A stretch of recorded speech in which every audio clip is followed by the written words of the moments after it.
Hello, welcome to Varn Blog. And today we pick back up on what was maybe a patrons only debate. I don't remember.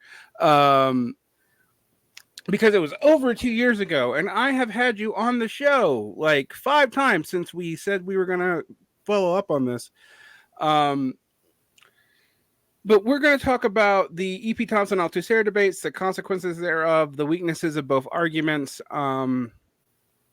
I reread The Poverty of Theory, and I admit that I actually don't think it was a particularly strong argument against Althusser as I originally thought. I do think it's a good argument against Althusserians who pick up Althusserian jargon without understanding it. And I was going to ask you, um, what did you make of his reliance on, and by his I mean E.P. Thompson's reliance on like secondary Althusserian uh, historians, because it takes him a while to actually get to Althusser himself. Yeah, I thought that was weird. Well, honestly, I have not read that many Althusserians, except for a few who were engaged in like the post-structuralism debates in like the 90s, and also a little bit of Poulantzas.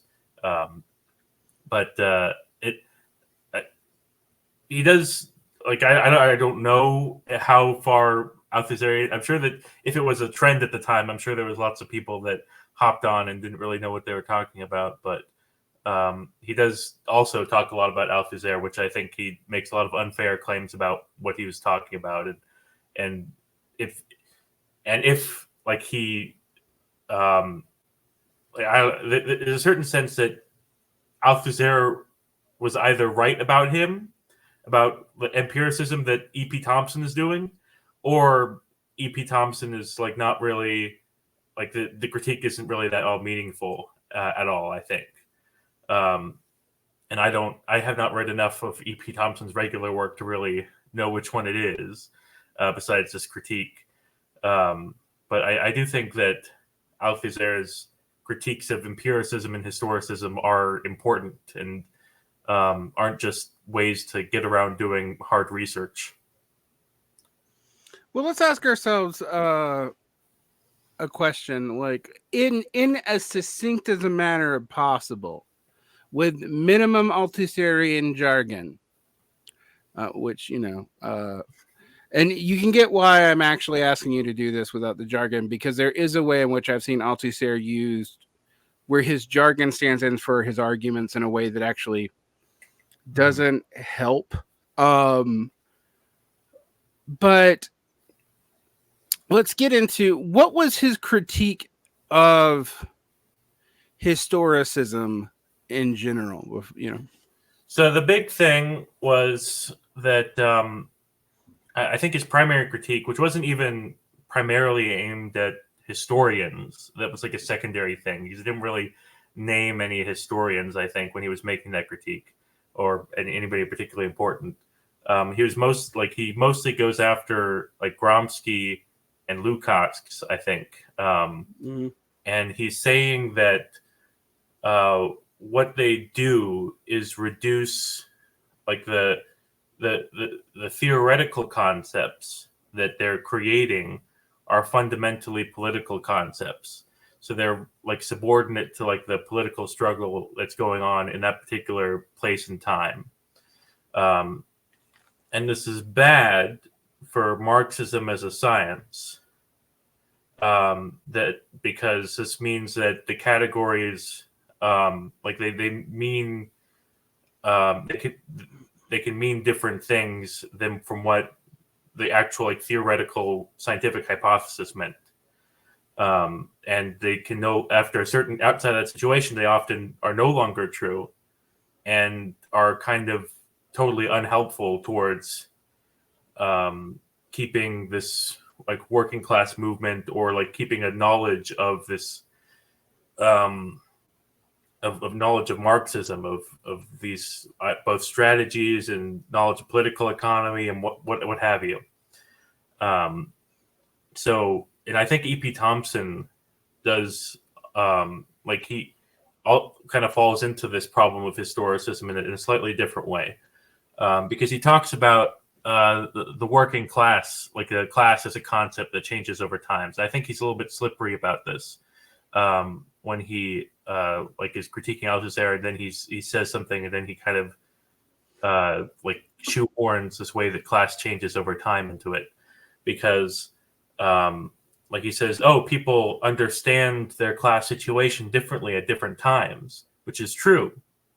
But then if you want to like go back to like what, if you want to appraise Marx's claim scientifically, which I don't even know if E.P. Thompson wants to do, but which is what Althusser and I think a lot of like what was the idea of scientific Marxism wanted to do, was that, well, we have to think about what like an objective kind of political economy sense of talking about class. And you can talk about those different definitions, right? But you have to appraise them not into like in that objective sense, not in saying, oh, because class meant something differently in this time, now it no longer, that whole scientific system no longer matters or applies. We can just take some certain categories from it and not worry about the rest. Does that make sense? To some degree. I mean,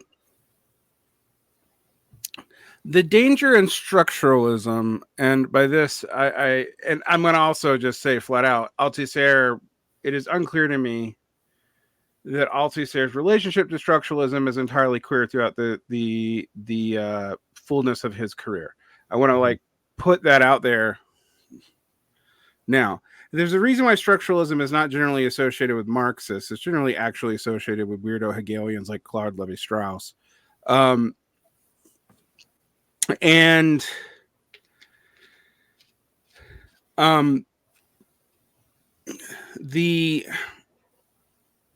There seem to be two different things going on in why I find Althusserianism frustrating versus what we see E.P. Thompson trying to do. One thing I will say is, as E.P. Thompson is mostly a historian, when he writes about things like emergent ideas and concepts, he seems particularly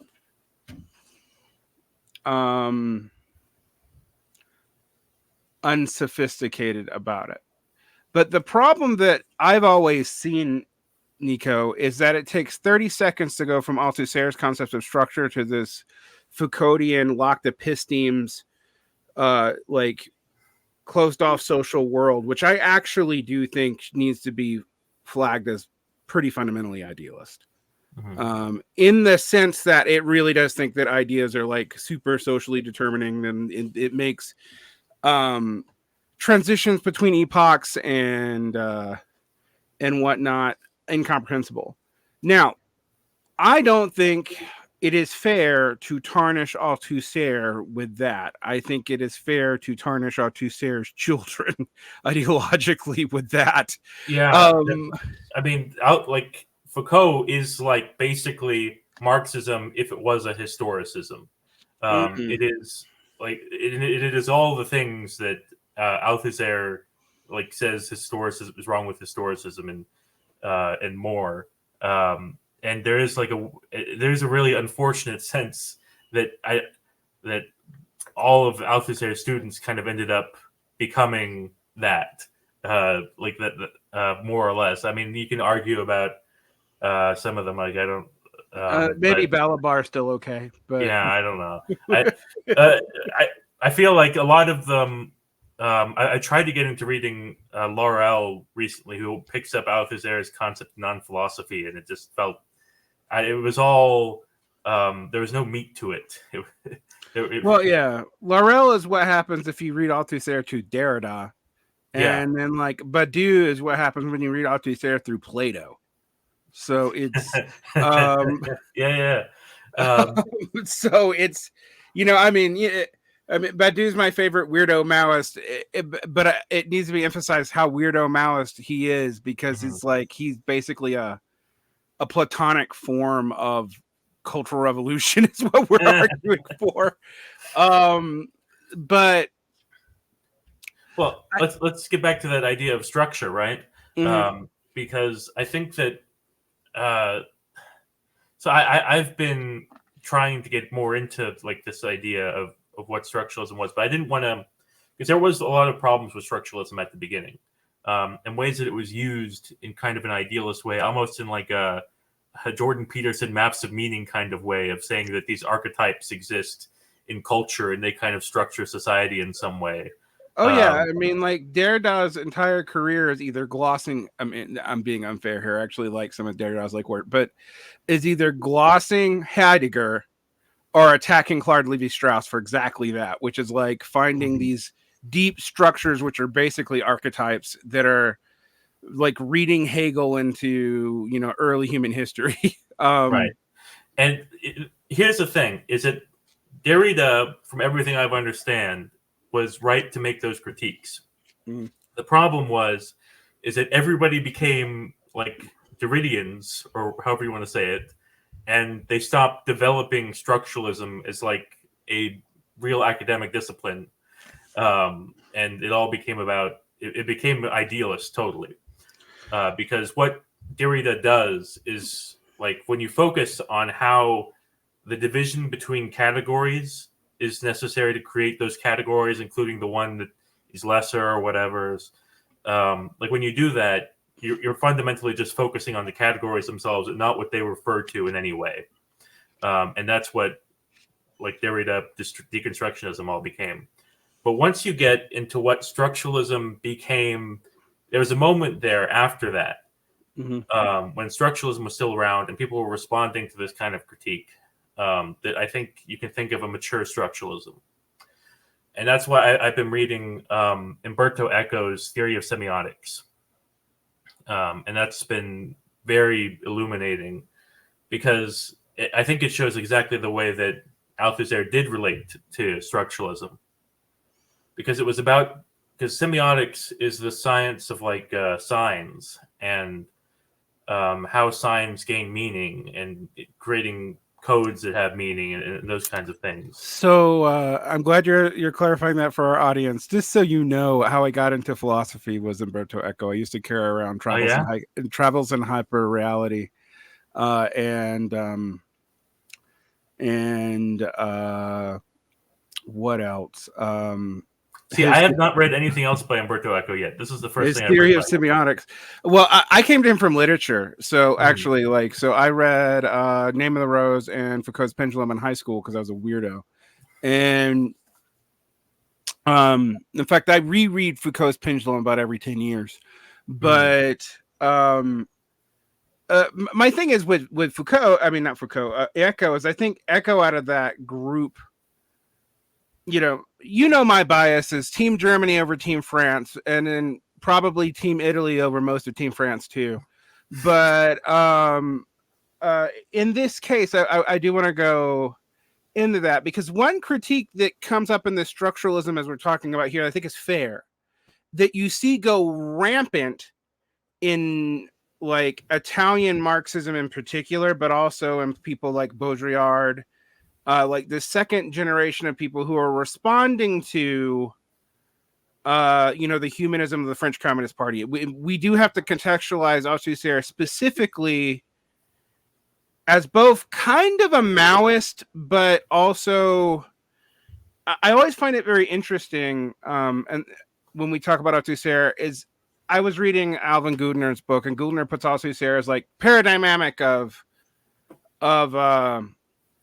scientific Marxism. But when you read Gudner's description of scientific Marxism, what he's actually talking about is like Bernstein and Dung, and to some degree Khrushchev, right? Right. Like he's talking about developmentalist Marxism and institutional school Marxism, which is interesting because that's exactly what Althusser was responding to. Yeah. And we in the West focusing on what is actually from his French perspective of the 1960s, not a huge part of his debate, which is his debates with Thompson, Lukács, and Gramsci, although debates with Gramsci is in quotation marks because it's in debates with the little bits of Gramsci that had been put into the public by Togliatti in the 1940s. Like it was not even all of Gramsci. And that critique he has of it being politically driven first, to a point of actually excluding the economy part of political economy, I think is fair when you read Gramsci's prison notebooks. I don't even know that that's naturally what Gramsci thought, but since he's writing in code and he's dealing with like the books he has on hand, none of which are political economic, they're all like the prince. It's hard to know when like the modern prince is actually supposed to be a symbol for something Marxist, or when he's like trying to do this transhistorical thing. So it seems to me that like that kind of Gramscian humanism very much gets picked up in quote Western Marxism, but ironically by like Western Marxist groups that were officially aligned to the Comintern and then when it existed. So it's a very interesting thing. Whereas today, Althusser has an interesting reputation. Like a lot of his ideological children right here, we don't mean Foucault. I mean people like Rancière and not so much Balabar, but Richard Wolff. Yeah, Richard Wolff. Well, Wolff is interesting. I mean, yeah, Wolff is interesting in that his writings on state capitalism with what's his face, who's dead. Oh, he's dead. Maybe I'm misremembering. He seems like he's dead. I have the book back here somewhere. Are very much Althusser influence, and they're interesting in that they're using Althusser to like critique, contemporary political economy in USSR and China. But today, you feel like actually Richard Wolff is like exoterically, he acts like he's E.P. Thompson, and like esoterically, he's maybe a Dungist. Like, which I know I can't prove. My Richard Wolff fans are going to at me. I get it, but like that feels like where he's actually at, which is a very different place than when he was writing in the 70s and 80s, using Althusserian concepts. I also know that Richard Wolff doesn't really mention Althusser in his public speaking at all anymore. Well, I feel like most people that he'd be talking to wouldn't even know who he is. But there's so many things going on there, right? So Richard Wolff is like really big in China now, so I'm sure there's a little bit of Dengist influence. Yeah, so maybe like drop that structural state capitalist critique a little bit. Yeah, so this goes back to like the bigger thing going on here that I think relates to Althusser's like the critiques of Althusser as being a Stalinist or something, because I've said this before in one of the previous discussions we had on this, is that the idea of talking about state ideology is fundamentally a way to talk about not just, like the capitalist states or whatever and how like we get reproducing capitalism, but it's also a way of talking about how Marxism is being like twisted by the demands of like the states, of like communist states and stuff. And even if he's not directly saying that, that's, I think, is the subtext that you have to, because it's a way to participate in like the French Communist Party of really existing like official communism and still make those kind of critiques, I think. And E.P. Thompson, who was someone who abandoned that like pretty early on with like the was it the Prague Spring? Or he might have even done it during the Hungarian uprising, right. Which, I mean, the thing is, like, the Hungarian uprising is interesting. I know, like, someone like Carlos Garrido will use it as like, oh, well, all the people who sided with this were dirty Parmenidean Western Marxists or whatever, like Ernst Bloch. But I always point out that a lot of the first people who defected, they were in Eastern Germany as loyal communists, even during the end of high Stalinism right after the war. So there's something about the way the Hungarian uprising went down, which was too much for them. And that what I find very interesting about that is that you can't pin that on Stalin. Mm-hmm. Like a lot of the events that lead to Western Marxist defection are actually events that happen under Khrushchev. Now you have that whole historical nihilist critique out of the People's Republic of China, but that's actually I think that's actually an 80s critique. That's not an early one. I'm not sure though. I've tried to find that term being used by Mao, which is an interesting problem, because if you take that reading, particularly when you like know the history of why the Sino-Soviet split developed, right? Because the reasons why the Sino-Soviet split was almost inevitable, they were all actually Stalin decisions. They were not Khrushchev decisions, but they all became undeniable during Khrushchev. And if anything, Khrushchev's fault is that he wouldn't fully like repudiate certain like Russian-centric Stalin policies during his time period for the good of reestablishing something like the Comintern, which they never tried to do. I mean, that's the other thing is like, there's no Communist International after World War II. I mean, it's just gone. So that's that leads to these parties in France and Italy, and I think it's very interesting that that like, and this is actually very indicative to me that maybe calling Althusser a simple Stalinist is not actually all that accurate. In that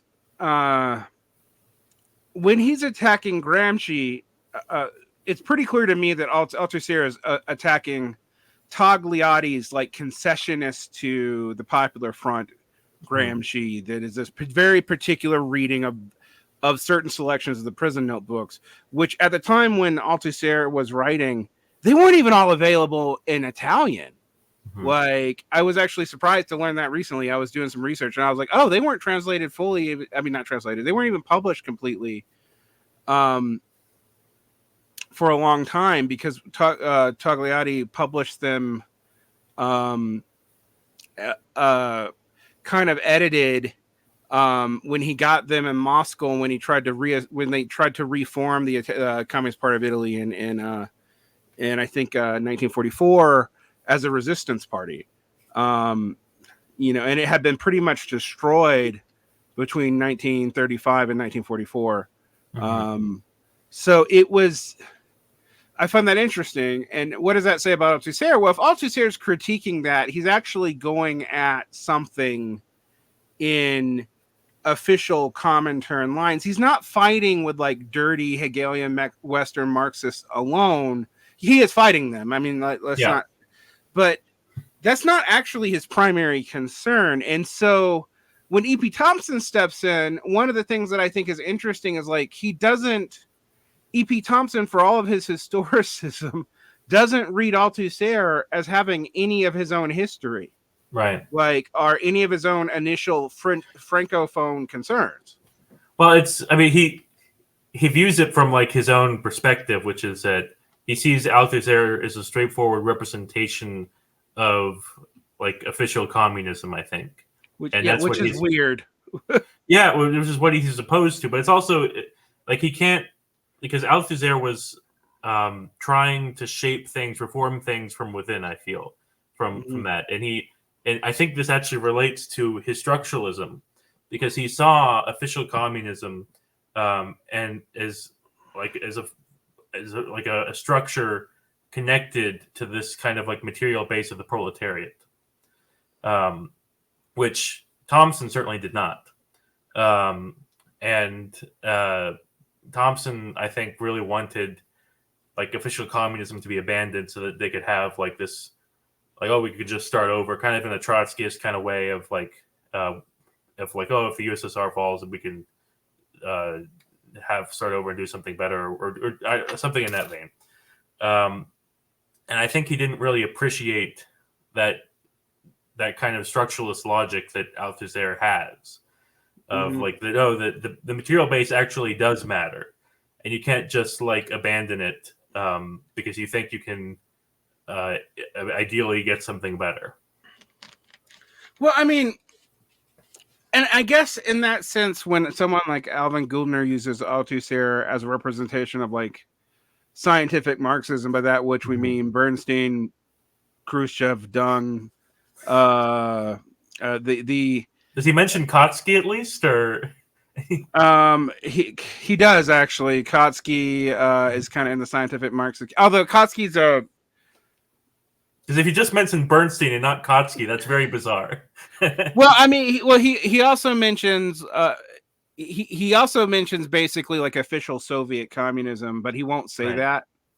Like, so like he doesn't tar Lenin with that. He does, and he actually sees wildly, and this is what makes it funny. He sees the Graeberist and the Maoist revolutions as critical Marxist revolutions. That's Goldner.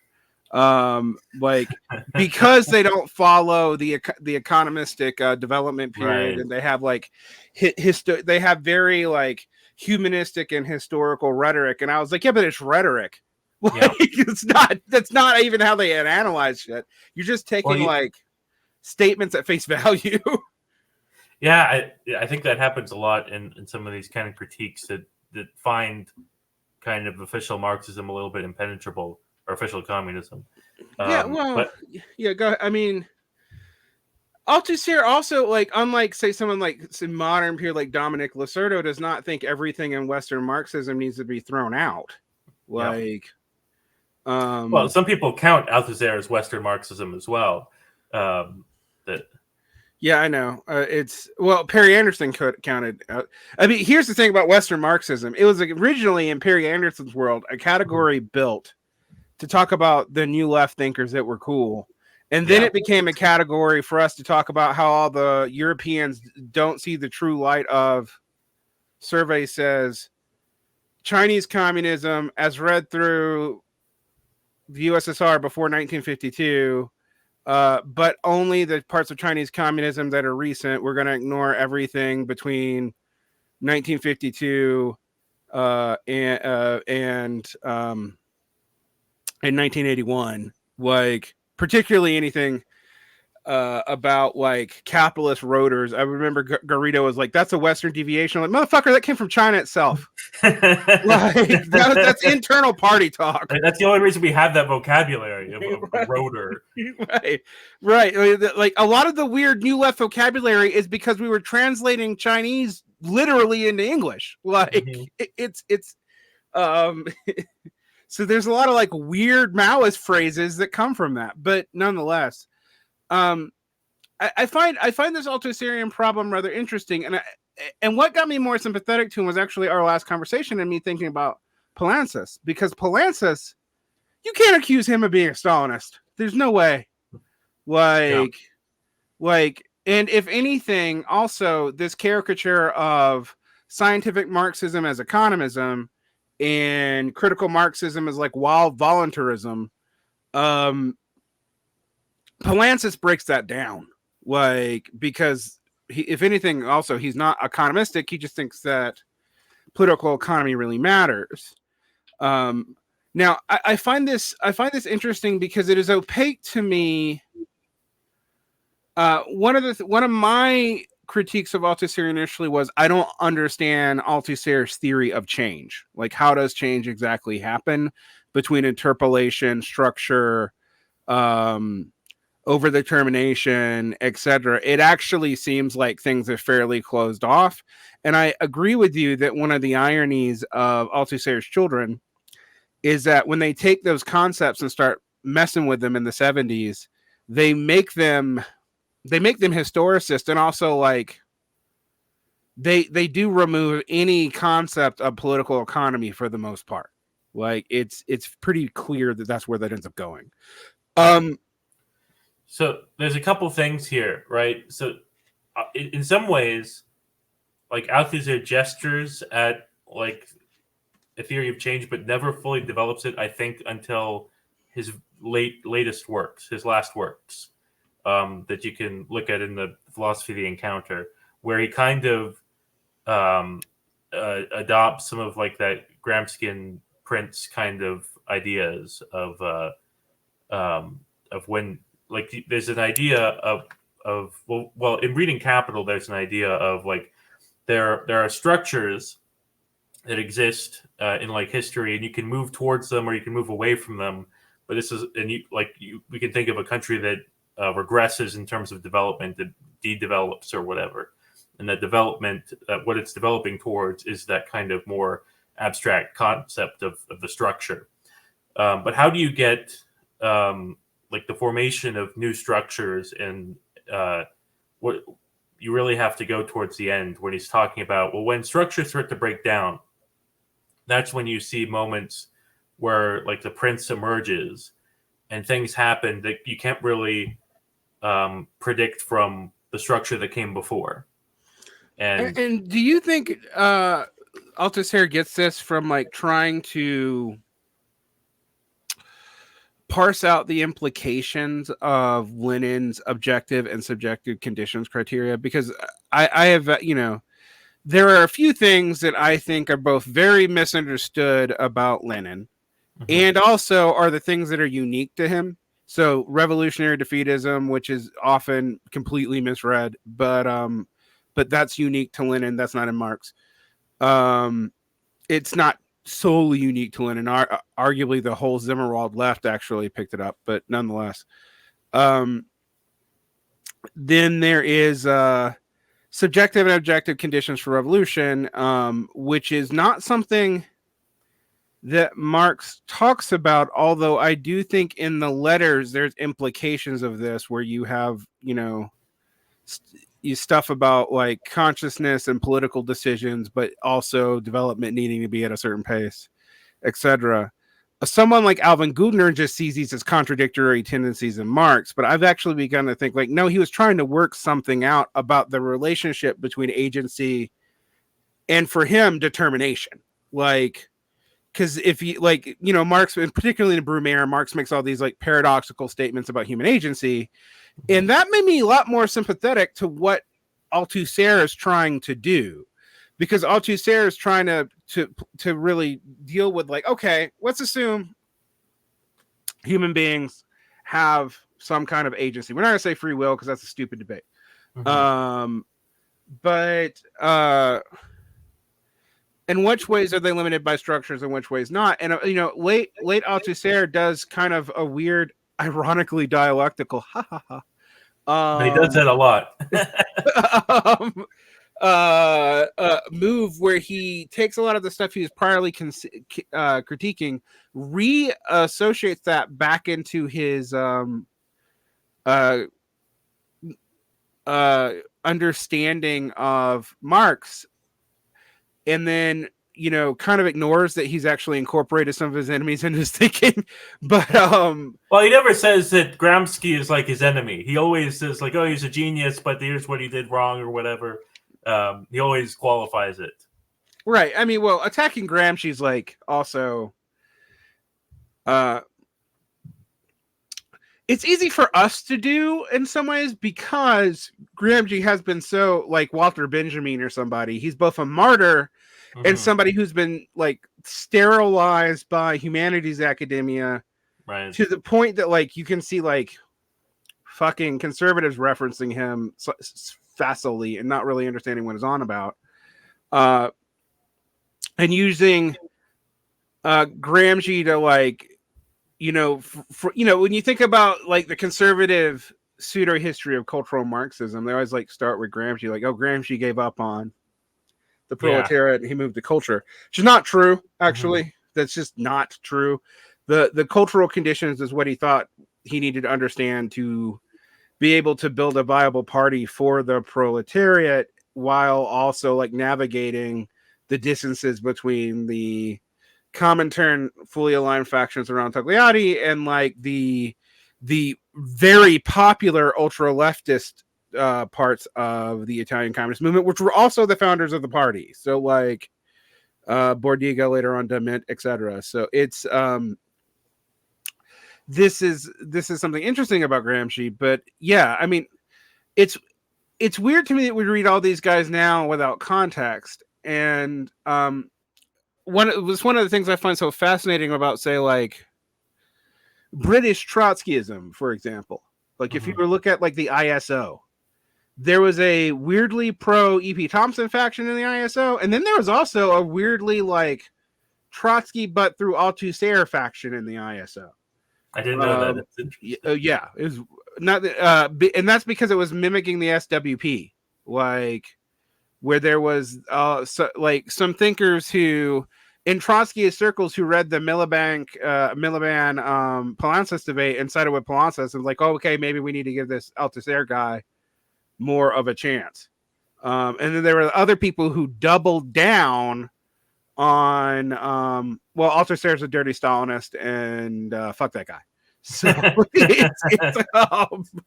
so I mean, that was kind of the British. I mean, you can, if you really want to see this, look at the New Left Review from the 70s into the 90s, where like there's this battle between the Althusserians and the anti-Althusserians.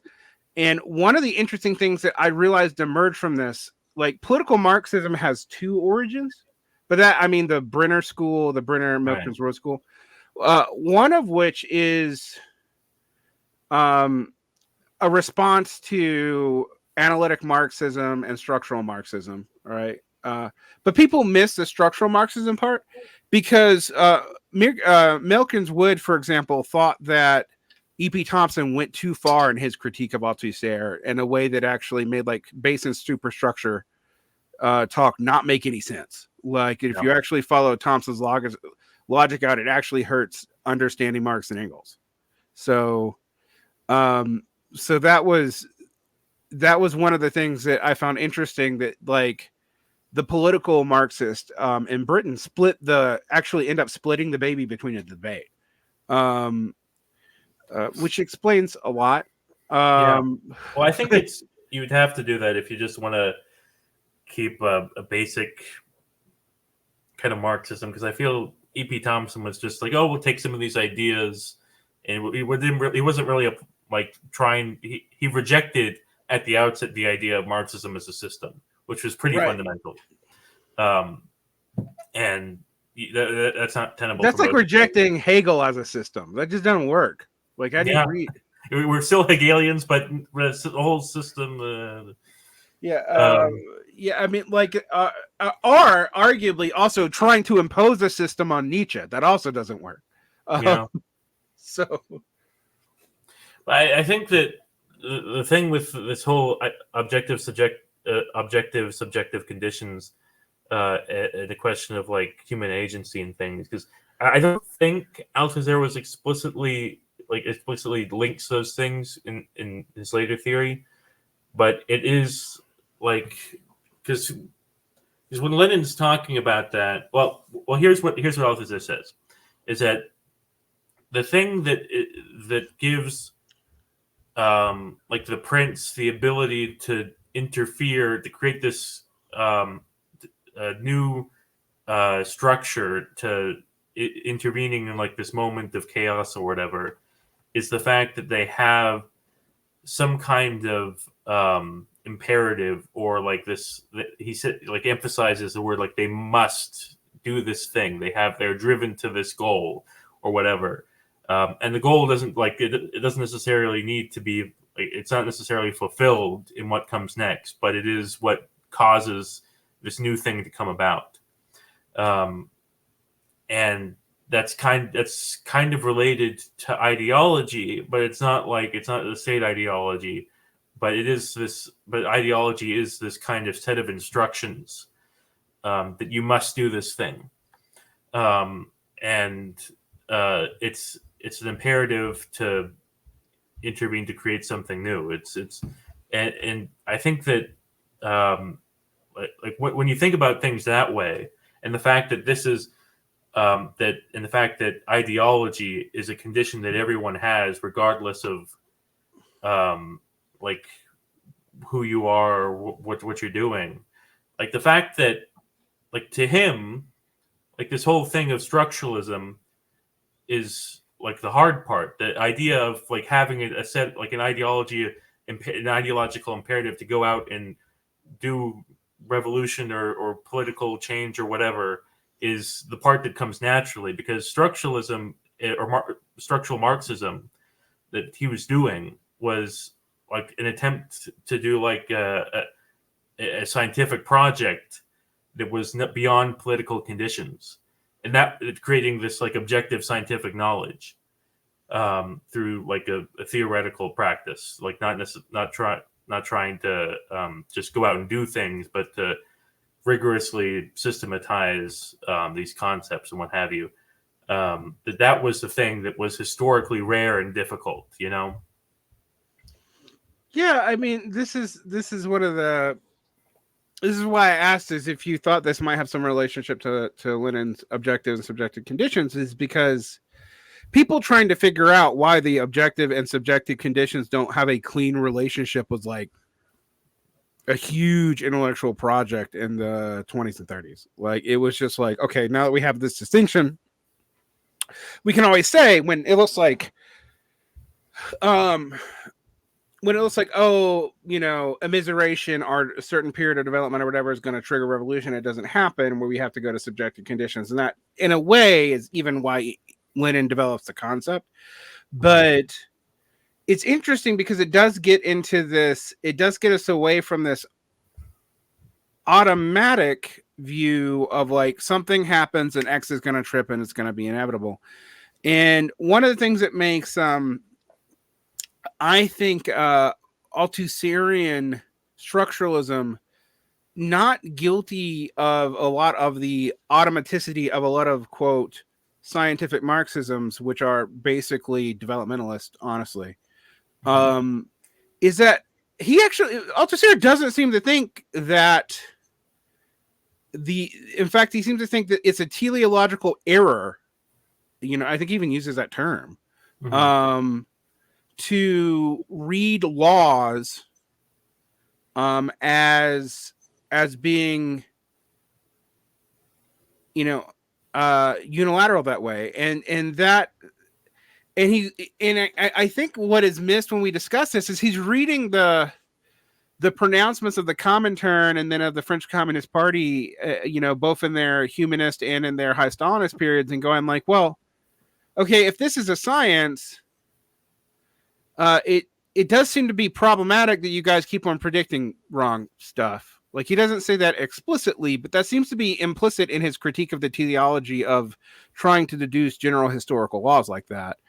And it leads to another development that I wanted to talk to you about, and this is from the Philosophy of Encounter. By the way, I actually did my homework this time.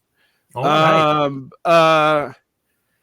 Is that this is an Althusserian concept I don't see used that much. But it is conjuncture. Like the concept that like that you have freedom at a conjuncture because structures are breaking down, but it is not like, oh, the inevitable inversal or contradiction. If we go back to what Althusser is trying to do with overdetermination, which I used to get annoyed with because the way Althusserians use overdetermination is often like is what they usually mean is actually just determination. But what he was going on about in overdetermination, which he got from psychoanalysis, which is another reason why I didn't read it right, because I know that word from logic. And the psychoanalytic meaning and the logical meaning are related, but they're not exactly the same. But what he was trying to get at is contradiction, like, only deals with two causes, right? There's like there's the thesis, and then the Aufhebung, and then you have the thesis. It's not really a counter thesis, but the negative response, and then the Aufhebung, right? And Althusser is like, that's way too simple of a model, right? Like, things don't have singular causalities like that. Right. I mean, the whole thing with dialectics is that they're a very specific kind of logic that is the whole the whole thing. This applies to Marxist formulations of communism as well. Is that you can read into communist society like a structure of it, some ideas of it, because of this dialectical process of working out. but you can't actually. His whole point is that you can't, through that logic, assume what comes next, because when a logic breaks down, it no longer like it creates what comes next. The next thing can be totally differentiated, totally different from it.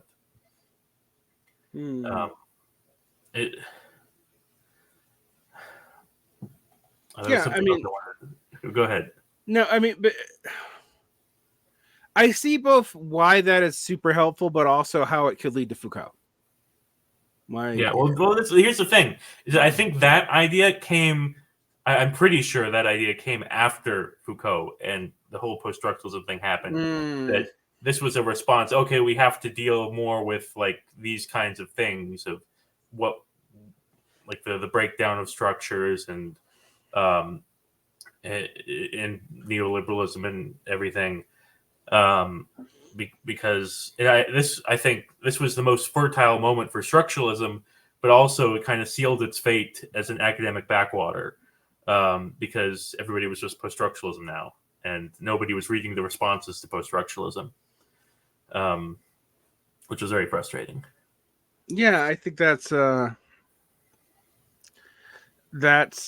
fair. I mean, one of the things I want to go back in Marxism and humanism is that, and that's another Althuserian essay I'm still parsing. I don't know if I ultimately agree with it, but I do think there's interesting things in there. One of the things I realized is, what's that say? Marxism and humanism are right. like the anti-humanist text. But one of the reasons why I think it's interesting, is that there are some critiques of things like species being and human potential in there that I think are fair. One of the things is, like, I didn't realize until very recently that I was correcting species being to mean like human biological functioning, and that is not actually what that term means in Feuerbach and probably in Marx. It actually means not human biological functioning, but what makes humans unique. And it's a unique, it's like a humans as a unique category of life thing. Which to me is like, I mean, it does veer into biology a little bit sometimes, but that's basically the gist of it. Well, yeah. And what I find interesting is like, it does veer into biology, but like it does it in a very 19th century way. Yeah. That people would 20th. I mean, and you see this actually even today in 21st century Marxists writing about animals and stuff. And they're just assuming that like they're totally separate from human beings in their way they can. And I'm like, dude, not even bourgeois people do that shit as much anymore. I don't know why you guys are still like sticking to this. And I realize that in that way, Althusser has another point, because like this is a mystification of the human being as somehow outside of the kinds of processes all other life on Earth is in. And I can see why he would bulk against that when we're trying to make Marxism more scientific. Like, regardless of, all of his conclusions there, I see why that's a problem. And so, yeah, I mean, I think, just to put on a little biography, and I'll let you come back up, and we'll come back to the E.P. Thompson critique, because there's some interesting things in there that I think maybe is fair to call empiricist, but I also want to push on the fact that I think E.P. Thompson is actually consistent with early Marx on how ideas are formed. And that's maybe a problem in early Marx. Like, well, yeah, I mean, it's a whole problem with Hegel, right? But it's here's the thing, is that the whole Hegelian thing of how and the early Marx thing of how ideas are constantly changing is correct, right? It's obviously correct, but that runs against the whole idea of scientificity, basically. That, like, you kind of, because when you're creating a hypothesis or something, you kind of have to you can't just let the definitions drift with how like the cultural meanings or whatever, or even though sometimes that's difficult. You have to pay attention to what like was being predicted or was being understood. This is how things work, and see if that's actually correct or not. Because if you just let the concepts go loose however you want, and in Althusser critiques, like this is even present even in some later Marx of like he points out Engels is doing this in one of the introductions to one of the volumes of Capital. Then you can't like it's no longer a consistent question that you're trying to answer. And and here's the thing is that like it also relates to like the question of realism, right? Because what like Althusser consistently says that that like what is being changed when you're creating a scientific critique, what the thing that the new theory you're creating, you're affecting the real object is like of knowledge, the idea that you have about this thing. You're not actually changing the real object in the world. This is kind of obvious, but it's something that kind of isn't necessarily the Hegelian understanding of things. That is, and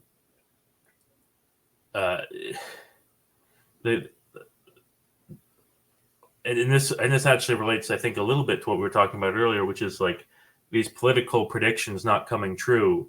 That Althusser's intervention was that, in reading Capital at least, was that this political, like the whole idea of the base and superstructure, and isn't that like the economic base, this abstraction is determining like the empirical reality of political history, of this political phenomena that's happening in like every day. Mm-hmm. The political that it's determining is also abstract. It is determining, because otherwise you're kind of mixing apples and oranges. The political experience, there's economic experience and there's political experience, and those things might be related. But what the abstract structures determine isn't the immediate experience, which can be determined by all kinds of things. It is the larger political structures that are more abstracted. Mm.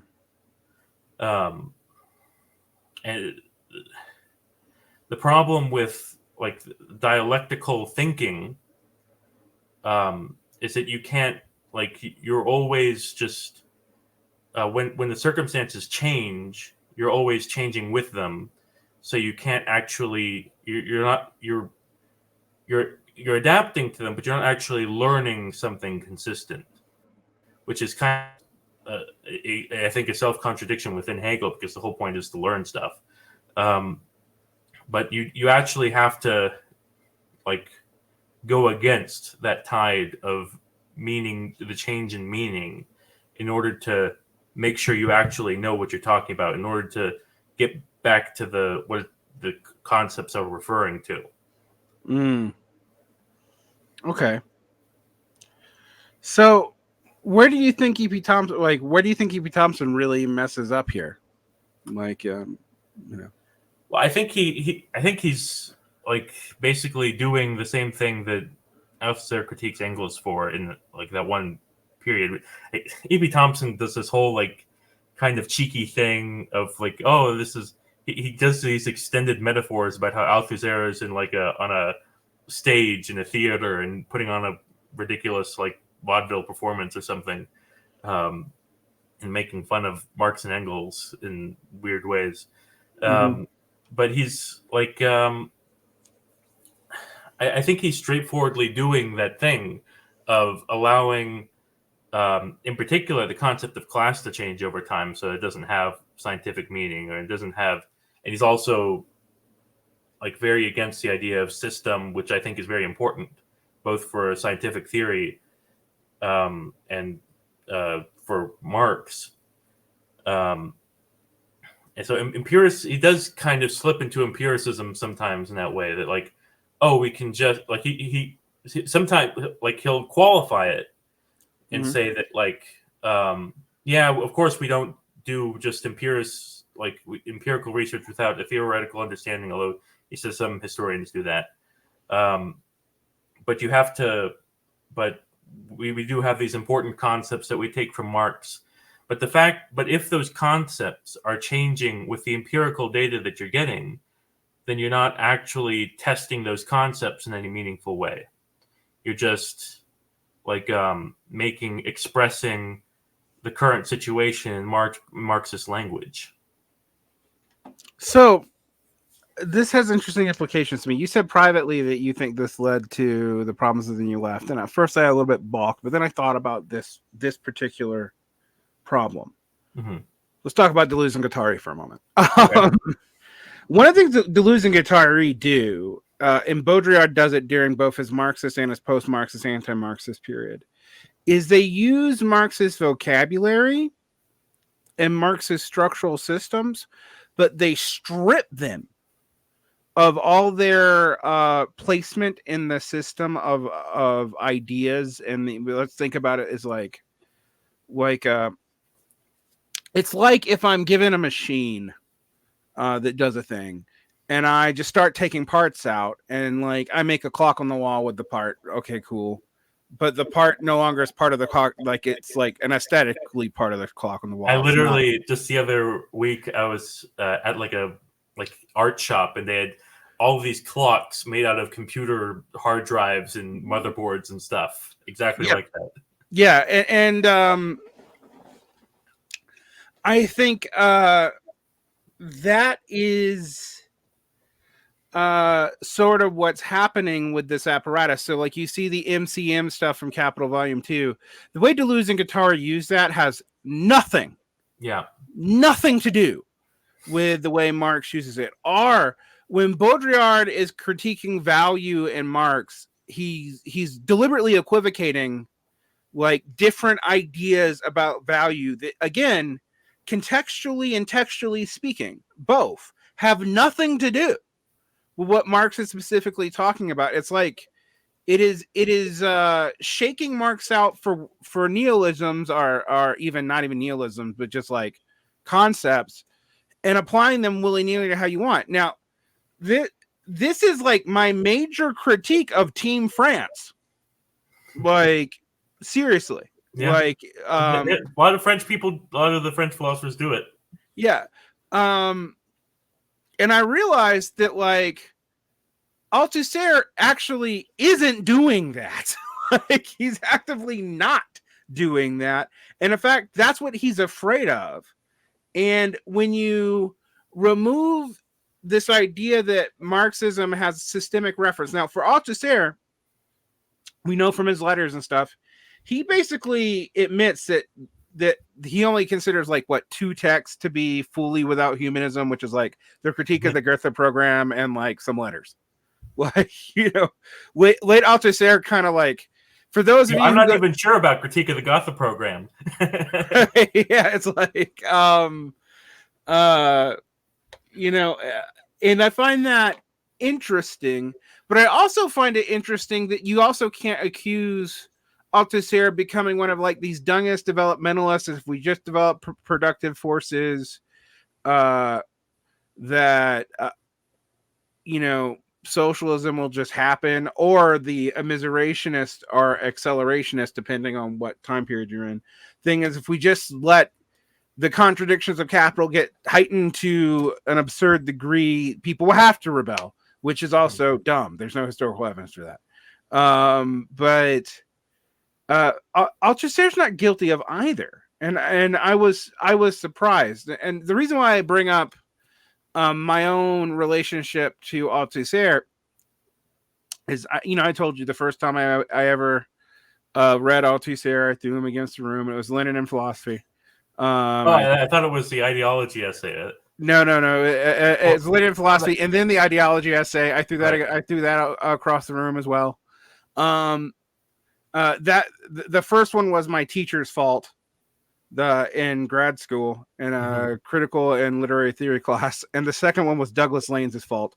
But I realized that like jumping into Althusser in the middle, which is normally what you do, is actually really not helpful to understanding his political thought.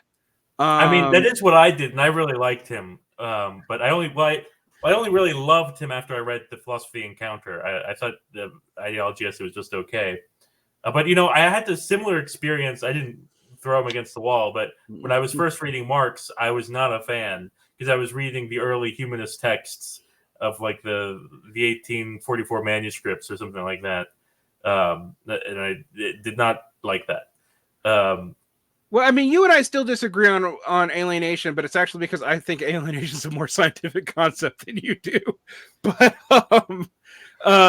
nonetheless, I think like I actually have really the thing about alienation is I was reading. It was getting back to reading Capital, the book. There's a thing in there about, I don't remember if it was Althusser's section or one of the others, but they were talking about how the idea of alienation and personification is related to the immiseration thesis. And then it clicked for me. That's probably why it stayed in Marx for so long. Because by the time of that, like, Capital starts coming out, it's already kind of, the immiseration thesis is kind of breaking down. Yeah, it's been proven wrong. I mean, just like, because he thought, I mean, he had a time, there was a timestamp on early Marx and when it was gonna, and it was like 1852. Like, but it's like, but by that point, like, wages were rising pretty like regularly, in like when the Capital books were coming out, and there's still, like, in Capital, there's still the immiseration thesis or a form of it, and it's probably because he was very committed to this idea of alienation, which I think, in that sense, it was scientific, but it was also wrong. I think this is interesting. I was rereading, and in fact, our next discussion, my next bit of homework for you, is to read Althusser, The Detour of Theory, because I think that's actually probably. Have you read it? No, I haven't. I think that's the fairest take on Althusser that's written. That isn't like Althusser did nothing wrong, but also he did do some things wrong. And I mean, other than killing his wife, even. Well, yeah. Besides that. But it's interesting because I was reading that book, and I actually got to a quote that like clarified to me what, like, calling Althusser a Stalinist, how wrong it is, and I'll just read it. And this actually, to me, really does put a sword to how bad E.P. Thompson's reading Althusser. Quote, I would have never written anything were it not for the 20th century Congress and Khrushchev's critique of Stalinism and the subsequent liberalization. Okay. Pause. You can say that. You're like, oh, well, that's Stalinist, but let's go on. But I would have never written these books if I had not seen this affair as a huge bungled de-Stalinization, a right-wing de-Stalinization, which instead of analysis offers only incantations, which instead of Marxist concepts had available only for the poverty of bourgeois ideology. My target was therefore clear. These humanist ravings, these feeble dissertations on liberty, labor, or alienation, which were the effects of all this among the French party intellectuals. My aim was equally clear, to make the start of the first left-wing critique of Stalinism, I mean, other than like Bordiga. And I will admit, sometimes Althusser doesn't seem to know that Trotsky exists. But a critique that would make it possible to reflect not only on Khrushchev and Stalin, but also on Prague and Limbaugh. It would above all help put the substance back into revolutionary project here in the West. Like, I think that's interesting. It also shows that, my whole Althusser is probably a secret Maoist thing. It's still kind of holding up there, but I think he was, but he also didn't know that much about what Maoism was doing. But yeah, well, I mean, that's the problem I have with anybody writing about Maoism in the 70s is like they're taking either projections on what they think is happening in the Cultural Revolution, like, or like Fanshawe or whatever at face value, or even worse, they're taking reflections on it from the late 1970s and 1980s as like by the official state stuff, which you can't accuse Althusser of doing because he was not really able to do that. But as being like straightforwardly true. Both of those are problematic. But I do think it's interesting here that like what Althusser is saying is like Stalinism is a mistake. Like at least by 1975, he sees Stalinism as a mistake, but like almost like Bordiga, just to upset you, Nico, I'm gonna talking about anti-fascism. like he seems to think, well, the only thing worse than Stalinism is this stupid anti-Stalinism that came after it. Maybe. Because he also thinks, I mean, and this is at the end of this little quote here, that if we want to understand Prague or like what happened with Limbaugh and Mao, I mean, like we need to be able to do a critique of Stalinism that is not about Stalin the man, suppressor of human liberty, but like the larger systems that led to this screw up. And I think that's a pretty insightful thing.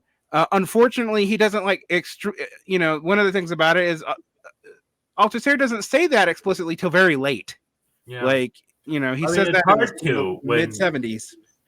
Like, I mean, it's hard to, in many ways, that, like, because of the things that I was mentioning before, is that, like, trying to change official communism from the inside, basically, you can't, like, I mean, he does make, like, anti-Stalinist critiques and stuff, but he does kind of just focus that on his more immediate ideological enemies.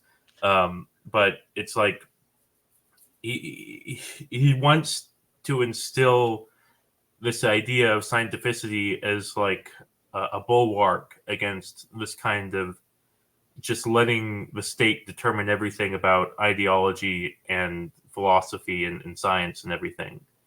That there has to be that has to be its own autonomous thing as part of a Marxist project. Well, this is what's interesting, and you see this in Palancis and Badiou. Badiou is basically, I always joke that like when people are like, what would Stalinist anarchists look like, and I'm like, honestly, it would look like a Alain Badiou. And they're like, what? And I'm like, well, he really doesn't believe like he has a platonic transhistorical rebellion against the state that he thinks is like eternal. Like it's just that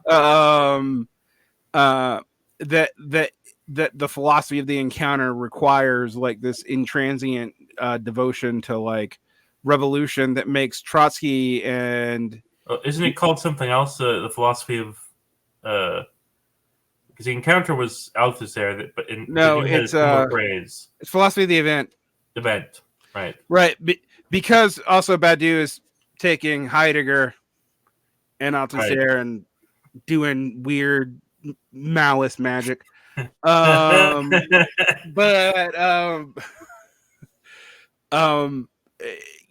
by the way, Badiou is one of my favorite, least favorite French philosophers in that, like, I often agree with the conclusions he comes to, but like how he comes to them, I'm like, what in the blue hell?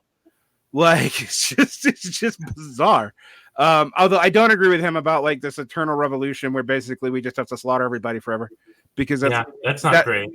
I mean, he doesn't say that, but it's strongly implied. Well, one thing I think, like, this is just a hypothesis. I don't think Althusser says this, but I think one reason he was attracted to Mao is that, like Lenin, he was a prince figure, and like uncontrovertibly, like probably one of the most prince figures there ever was, and there's something to that of like the changes that he created in China because of that. And I even wrote a Palladium article about that also goes back to the Romance of the Three Kingdoms, which, as I've reflected on I'm sure that it is, if a Chinese person was to read it, it'd probably be the most cliche thing to them, a piece You'd of be like, thank you, obvious Western man.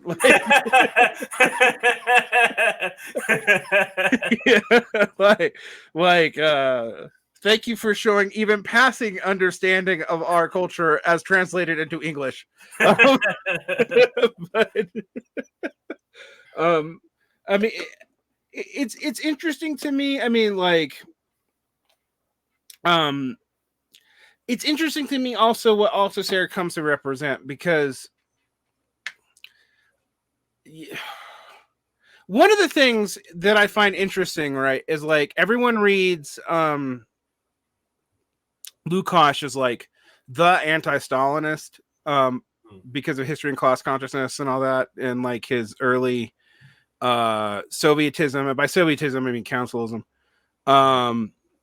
which I find interesting, but also like, did you guys read The Destruction of Reason or anything else that Lukács wrote, like or his defense of himself about tailism or whatever? Ironically, if I was going to map the trajectories of Lukács and Althusser, it seems like Althusser becomes less wedded to any official communism, even though thinking you have to work within official communism, like you have to work within the official communist parties. There's a material history for that. There's a historical reason for that. Well, I mean, by the end, he was working in a mental hospital. Yeah, so. There's that too. Where he deserved to be. Yes. But it's interesting to me to think about that compared to like later Althusserians, because he's working moving away from official communism.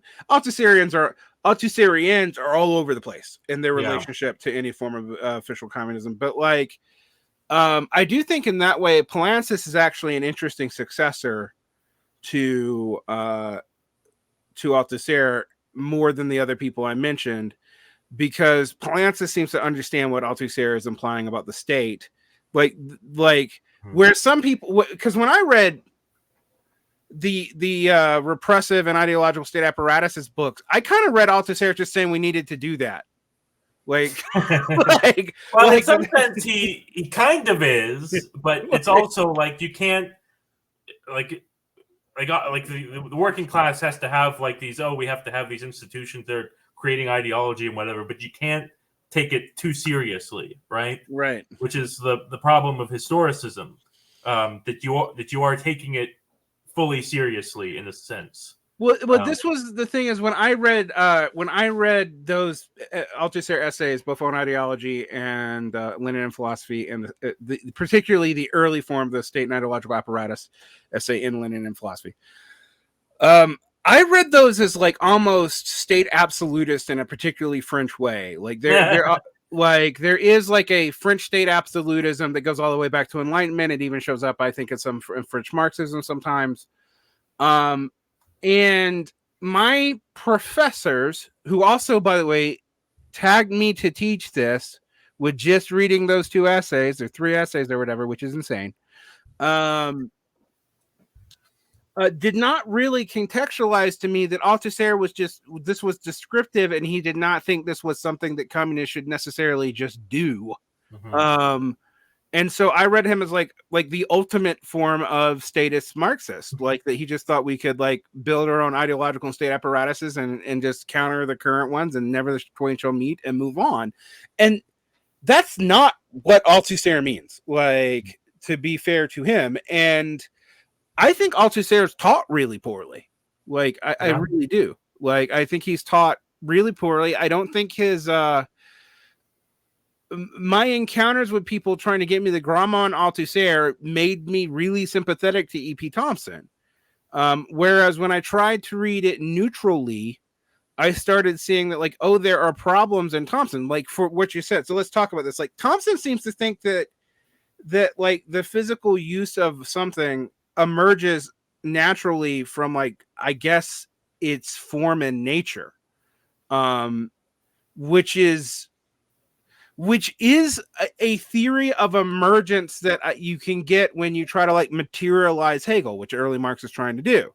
which is like, well, ideas reflect A, the relations of production, B, the mode of production, or how you actually produce stuff, and C, the physical material in the world. And so, like, there's only so many ways you're going to figure out how to use a screwdriver. But I think you're right to go back and read Echo and talk about how semiotics and mediation greatly complicates this.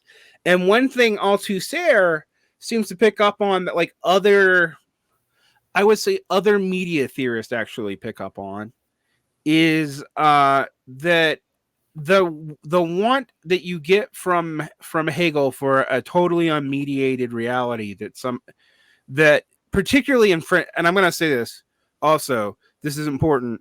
We have to deal with the fact that French Hegel is not Hegel, it's Kojève, which is also bad. So I don't know enough of the genealogy here to well, for example, like the Hegelian instat stuff, that's actually Kojève. That's not actually explicitly in Hegel. Like, yes, there's an instat, but there's no moment where dialectics for Hegel just ends except in the literal apocalypse, when like it's but we can come to the point of maximum human freedom, whatever, and then God can come down, I guess. And I think the Roots and Guattari also say that. kind of. Whereas, and so I can get why that would really bother Althusser, like, because that has like that's not a scientific notion at all of human development. It's just not. It's and also, if you think that, you also, when you try to materialize that, you think that, like, well, like, it's just obvious what things are. We look at them and that's what they are. And Althusser's like, no, you're mediating them in the context of ideology and all these kinds of mediations, and you're never gonna not do that. Like, there's no way that you're not gonna have a mediation on what these concepts do socially, et cetera, et cetera, et cetera. I mean, this is this whole thing of that, like, that materialism is about ideas, right? Materialism is like is a response to idealism, but it's this idea that, like, certain ideas are more real than others, and they're more material. Like, with the reason that Marx begins with political economy is that these concepts were more real than the concepts that Hegel and Kant and whatever were working with. They're referring to specific things in our experience of social reality, but not just like our direct experience of them, but things that a hypothesis of an abstract structure which is informing our experience, that, like, we may only see like a part of it, but this is the idea of what that stands for. And that's the claim. That's the hypothesis. It's just an idea of in our, like, knowledge, but it's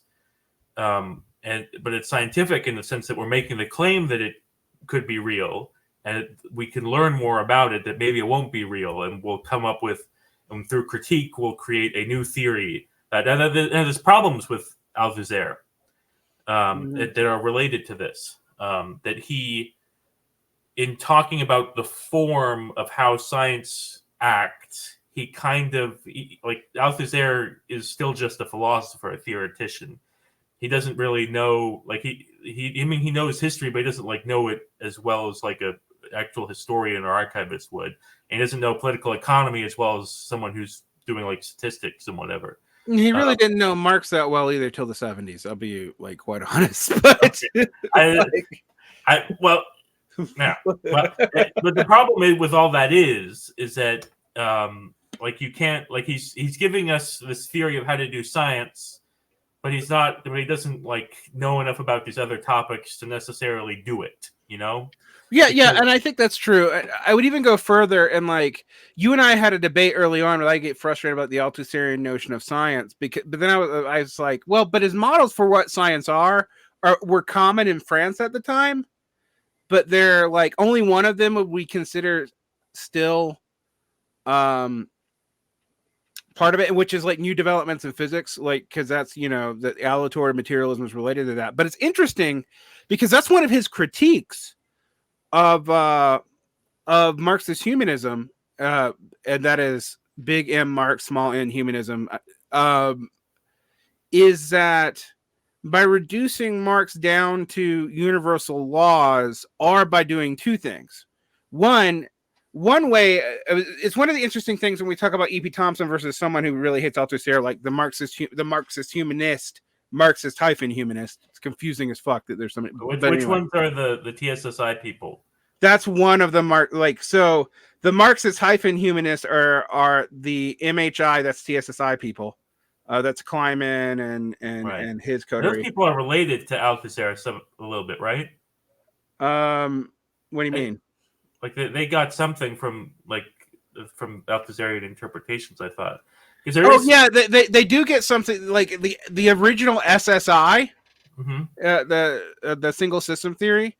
That is from Althusserians. So like, now you see, I was catching on to that as I was looking at reading Capital, because this is symptomatic of that problem that I'm talking about, because they're talking about the transformation problem, but they're just using it as an example of Marx's philosophy, as opposed to talking about it as categories of political economy. And because of that, they squared the circle, but it doesn't actually make sense when you apply it back to political economy. It just seems to me like the TSSI becomes like, okay, so you got rid of the transformation problem. Great. By the way, that's not the only way to get rid of the transformation problem, people, but whatever. But also, it either makes no sense or it has no implications whatsoever. Right. And if implications that it has, if you look at what the MHI actually do, it's like, well, we must defend center Keynesian capitalism forever. We must defend center liberalism forever, so that the advanced parts of the proletariat, and by advanced we actually mean oppressed. Interesting. This is rooted in Donetskaya. This is the other part of their philosophy. Can rise up through things like Black Lives Matter, but we can't actually have the left wing of the Democratic Party because those are bad heterodox Keynesians who will destroy the economy and provoke a reaction like Trump. So we end up having a very radical reading of Marx, but our actual politics is the same as the right wing of resistance liberals. Yeah. So which is ironic because the other people who do that was the CPUSA prior to 2017. Yeah. So it's like that's what I was thinking. So that sounds a lot like CPUSA. Yeah. Well, that was my critique at the time, and they called me a McCarthyist. But nonetheless, but the other Marxist-humanists, that's the Internationalist Marxist Humanist Group.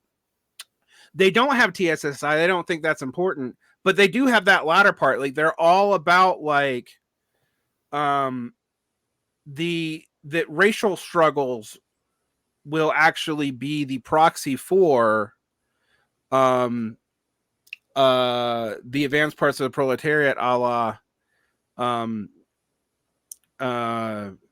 so they're not third worldist, but they are basically like skin colorist. Right. But it sounds kind of like endnotes kind of stuff. Kinda, except that endnotes actively rejects the proletariat, whereas they valorize the advanced part of the proletariat, aka the non-white part. But so they still try to shoe this into like Leninist kind of theory, right? Even though they're not Leninists, that's another thing. Like, oh really? Yeah. Well, okay. So, rooted in Donetskaya, Marxist humanists break with Leninism in so much that they critique even Lenin's USSR state capitalist, a la the Forrest Johnson tendency, picking that up from like councilist anarchist and those kind of people. And later, what I find funny is they break with Trotskyism for that, but later on they're Trotskyists who believe it. So it's like it's hard to articulate why they aren't Trots, because there's a Trotskyist tendency that develops later that believes the same thing. Kind of, except Tony Cliff's version of what state capitalism is not very well thought out and seems oddly just to justify not taking a side in the Vietnam War.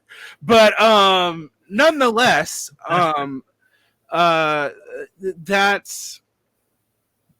seems to be where they're at. But I think it's interesting that you point out that like when I was in Marxist humanist circles, the enemy was Althusser, and you're absolutely right. When I did the research on where the SSI came from before they added the T to it, that interpretation of capital comes out of structuralist Marxism explicitly. And like because Richard Wolff and his compatriot, whose name I forgot, I need to grab that book sometime. Is it Resnick? Resnick. They were SSI guys. They weren't TSSI guys. The innovation for Friedman and Kleiman was the adding time as the temporal single system. My whole thing, and like Friedman's cool. Don't get me wrong. I mean, in this, what's funny about this though is like Friedman's politics have become like standard anti-imperial multipolarityism, but with a TSSI glean. And Kleiman's politics are, we must protect the center of the Democratic Party to save Black lives so that they can lead the proletariat somehow. Right. And I think this can lead us back into another critique of Althusser, which I have, which is that he developed this brilliant critique of how states control people through institutions and how they socialize people, and he included schools and universities in that. right. But he still participated in that as a professor, and also political parties. And he thought, like, obviously the idea was that the communist parties would represent a challenge to this order somehow, but he never really. But I mean, this is even true after all of this, when the communist parties are gone and we have all these tendencies that you're talking about. That they're still like the academic nature, like academic Marxism has this kind of nature to it of creating these kinds of tendencies, I think. Well, I mean, if we think about like instrumental, like what Poulantzas and Althusser thought they were arguing as an instrumentalist Marxism, academic Marxism almost always ends up instrumentalist, even when it's critiquing it. Like which is interesting because from the Althusserian point of view, that actually makes sense because the critique of the thing, as long as it's still in that context, cannot get out of the fact that it has a function in the thing. So like you critiquing the university as a site of elite replication doesn't make it not a site of elite replication just because you are aware that it's a site of elite replication, which is something that Althusser works out the theoretical language for us to be able to talk about. Like, I mean, he doesn't, and this kind of really blows up in, I think, 1968, that like the Communist Party is kind of useless and all that. That it is, you kind of realize it's very much a parliamentary party and a bourgeois, like it is a bourgeois, it is within the bourgeois state system. It is, even if it's kind of like the opposition. But Althusser is kind of still, it doesn't really have a way to get out of structure. Basically, personally, he doesn't. He theorizes some ways near the end of how to do it, but he doesn't actually do it. And it's funny you're talking about that because I was just listening to the Cosmonaut podcast about critical theory the other day, and they were talking about how all of the Frankfurt School people had this critique of instrumental reason, or what have you, and then still just like do all this stuff that is so clearly just like instrumental, including doing like studies for big companies on how to get along with their workforces. They did that. They participated in the Congress of Cultural Freedom, which admittedly a lot of people did. That wasn't just a Frankfurt School. I do get a little bit annoyed when Gabriel Wachhill's like bringing it up. I'm like, well, why don't you list all the other people who worked with the Congress of Cultural Freedom? Because it's a lot. but nonetheless, I think it's absolutely, I think you're absolutely correct that, like, so one of the innovations of Frankfurt School theory that I think is useful is taking this concept of instrumental reason from Weber, right, and applying it to Marx, kind of. I lost you there for a second. What was that part? Oh, they take this concept from instrumental reason from Weber and apply it to Marxism. But they don't even try to overcome that at all. I guess Marcuse kind of does at the very end when he gets on the 68 train, but like, not really. Like, it's, you know, and I find that really, really interesting. The other thing I find really interesting, and I don't know what you make of this, but this is something that has been observed a lot, that the Althusserian scientific Marxist and the critical theory Marxist by the middle of the 1970s both think Marxism is actually in a terminal crisis, theoretically, that's going to have consequences politically, but they don't know how. And we have to remind ourselves, like, Marxist Leninists are killing each other in East Asia at this time. Like, this is something that we, forget. So this was not just an ideological question. They were looking at, like, the Sino-Soviet split and, like, the Yugoslav Soviet split and the degeneration of the Comintern parties into either bourgeois part. I mean, as I pointed out, like, man, Allende's, like, Christian socialists, like, flank the Communist Party in Chile to the left. It's wild. And you see this all the time in this time period. And yet also in this time period, if we're asking ourselves this, it's also the time period where everyone thinks these national liberation revolutions in the developing world mean that Marxism's ascendant. So I find it very interesting that, in a way, that I think actually kind of makes the structure argument for Althusser, like, but not as a philosophical argument, but as a historical argument, that both these two schools of Marxist thought are, and I don't really think actually critical and scientific schools are discrete enough, because when I was reading Gouldner, who he puts in the scientific school, I'm like, these people would hate each other. Like, but nonetheless, like, who gets listed there, they all end up thinking that there's a crisis because there's a structural problem in Marxism. And, like, people like E.P. Thompson by the 70s are like, they're barely Marxist by that point. Like, I mean, it's interesting because E.P. Thompson critiques, one of the things he critiques Althusser for is that his structuralism is a reflection of the post-war period. And then, but in that sense, I'm like, as I was reading that, I was like, well, the stability of, like, that kind of stability, that kind of like, not being in world war, it tends to be the norm of societies.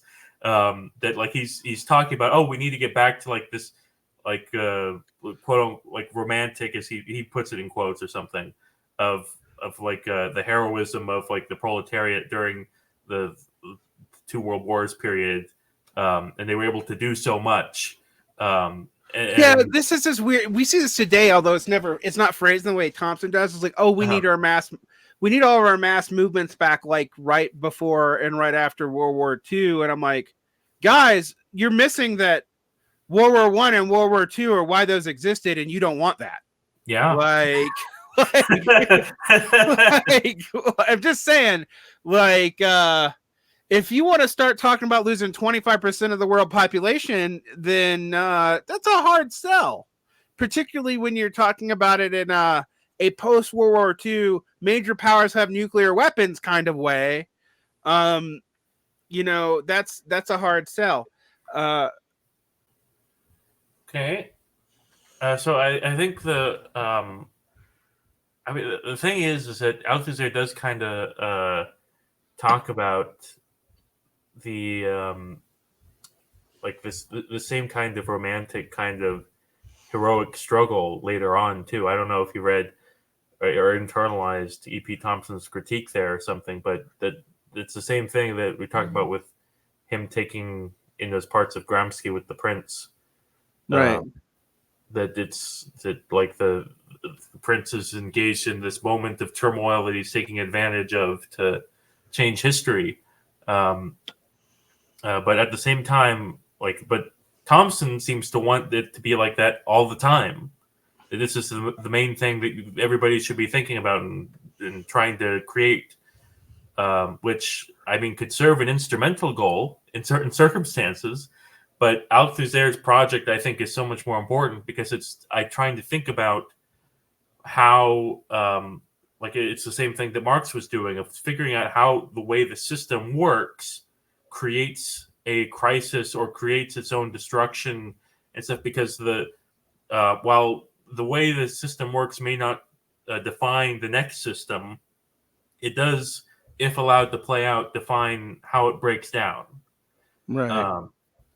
And that's important. That's the whole thing that I think Marx was doing in like his scientific work. Yeah, I think that's actually, that is important. And I think, I think we can criticize Althusser from being French. By that I mean before people think I'm just being bigoted against the French. There is something that I always find fascinating about the love of French neologisms, neologisms in English, that removes the fact that they have to do that in France. Like, because the Economie Française will stop you from importing stuff into. Right. That actually does lead to lots of weird words that you have to use to approximate another concept from another language, if it doesn't already exist in French. And so that makes all French theory, particularly when translated back into English, because we tend to try to replicate the neologisms pretty, close.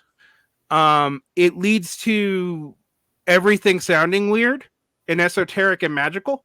I like that part of it. I think that's kind of cool. Because I like incomprehensible things that you can kind of this, you can figure out what it means by the structure of the text or whatever. But it's funny that you're saying all this, because I actually I have an article draft that's all about Althusser's theory of the state as I interpret it. And I was like, you know what? This doesn't have Althusser missed an opportunity to create a neologism here, which is when he talks about the people doing all of this of doing the state ideological apparatuses, he borrows the term intellectual from Gramsci, and I was like, we could that's not specific enough or general enough to what we're talking about. So I was like, what if we call them the Austat for the awe meaning perception and stat meaning control. I think that would be cool. Well, so this is actually interesting. This leads to this is kind of separate, but this is actually a problem I have with E.P. Thompson. It's a problem I have to a lesser degree with Rodney Hilton and Stuart Hall, and the British Marxist historical school, which I think has the distinct advantage of being comprehensible, but has the distinct disadvantage of being comprehensible. I've also complained about this in Christopher Lasch. By that, in which I mean, they write so clearly when they're using concepts in a very particular way, and they're still using everyday language for it, you can miss that they are using these concepts in a very particular way, which the French way of using these kind of neologistic neologisms actually does make you be precise. So this gets into one of the things I find frustrating about Althusserian. So for example, orbital determination, people just throw that fucking word around without really realizing that it means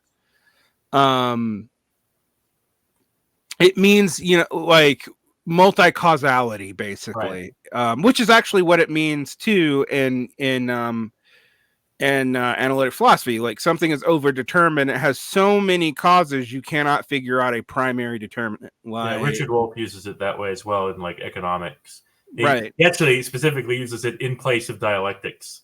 But and I find it interesting as a development because while I used to think that dialectics was the beginnings of systems theory, and I think it kind of is, but it's also something fundamentally different.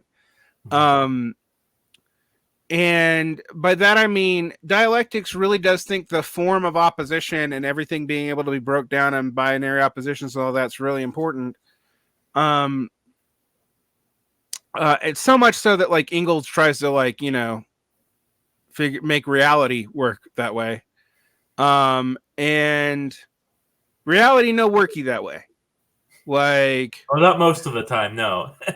Like, well, I've said like dialectics is a good way to get a handle on human ideas. I really do believe that, but it's not a good way to get a handle on like actual like causal analysis. It's just there's too much going on. Like, you know, if we were to talk about the primary one of the things it leads to is what I consider the dumbest part of Maoism, which is trying to figure out which contradiction is the most important one. Yeah. And then like having this whole agenda setting.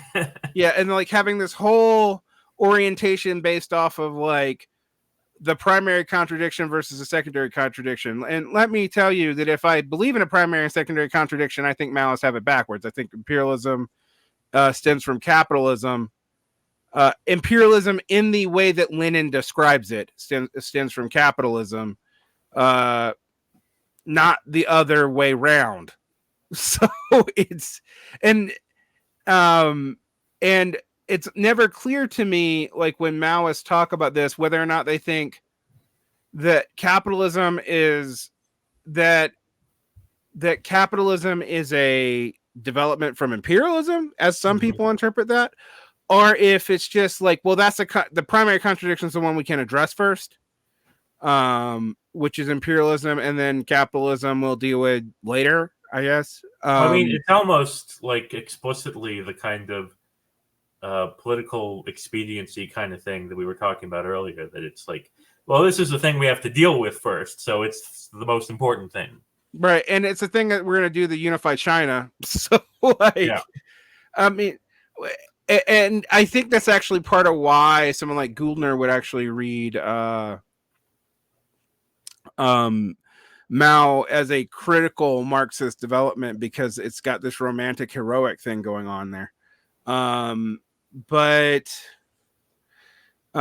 in the same reason, like, yeah, I mean, Althusser sees it that those moments are important, but Althusser would say like Mao can only happen at a certain time period in a certain kind of breakdown. Like, exactly. if you put Mao in the 1950s, or you put him in the 1890s, it's a very different set of outcomes, and he doesn't end up being that historically important. Like, so what I find interesting about Althusser is I find it fascinating that, for example, like all the new left Marxists hate the cult of personality, but they also come up with a theory that would be very given to it. Because they, you know, in some ways it never made sense to me. For example, I'll give you an example of another person who uses these things wrong, but it makes sense to me now after reading Althusser. Joshua Clover wrote Riot, Strike, Riot. And he like really depends on Thompson's description of 18th century riots, and then how they congeal into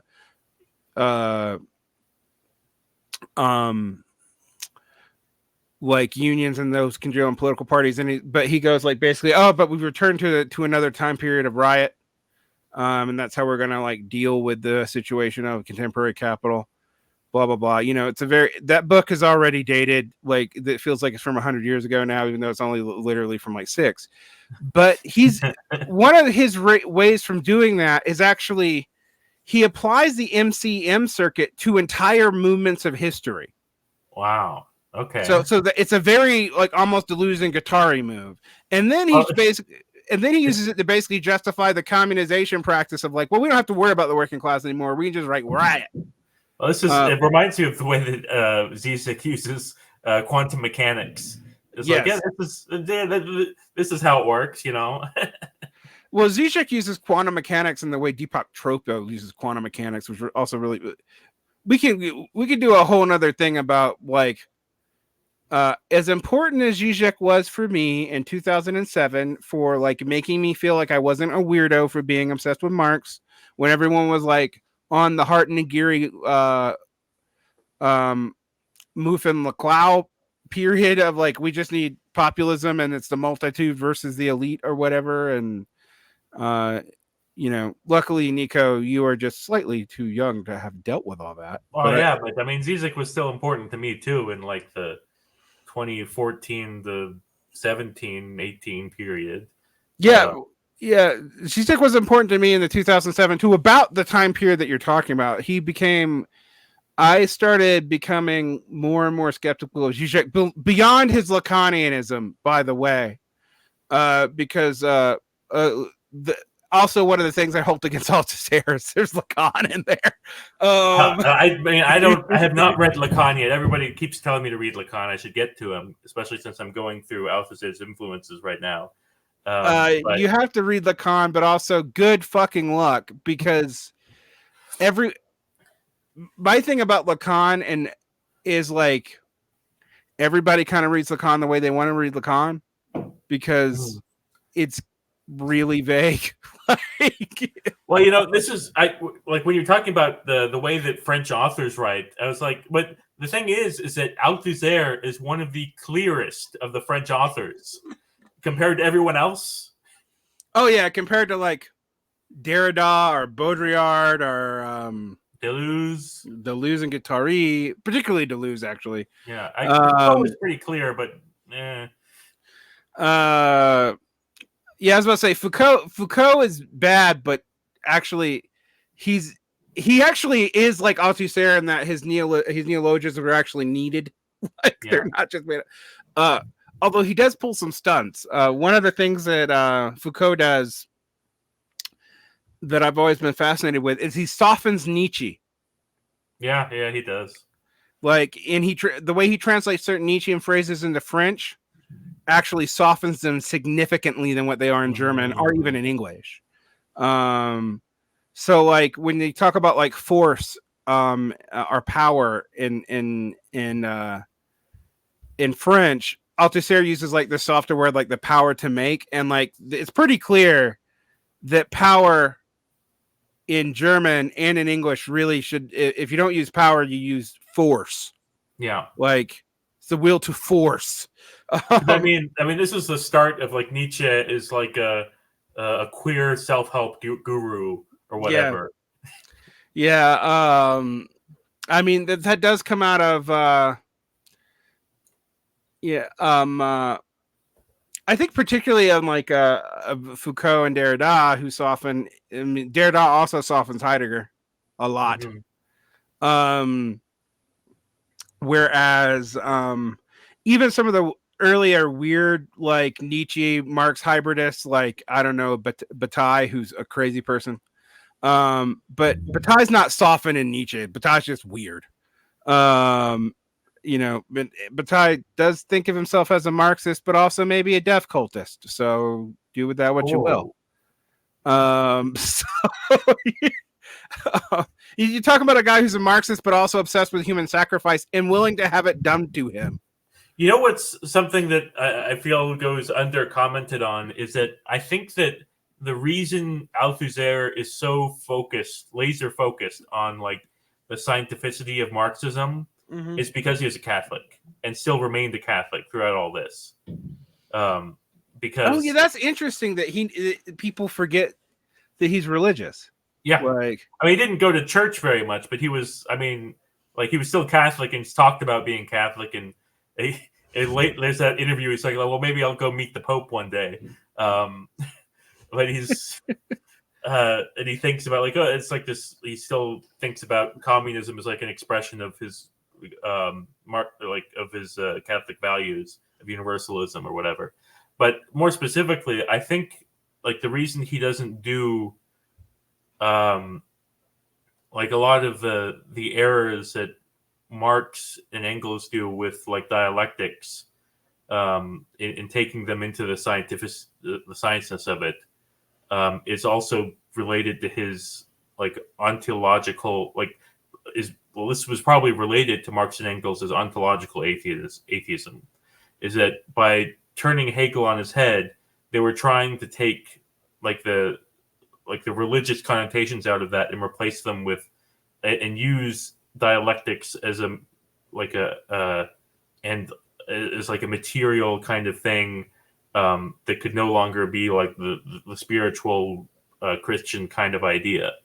But because they were trying to displace that Christian idea, and Althusser wasn't, he wasn't trying to displace the whole Christian thing.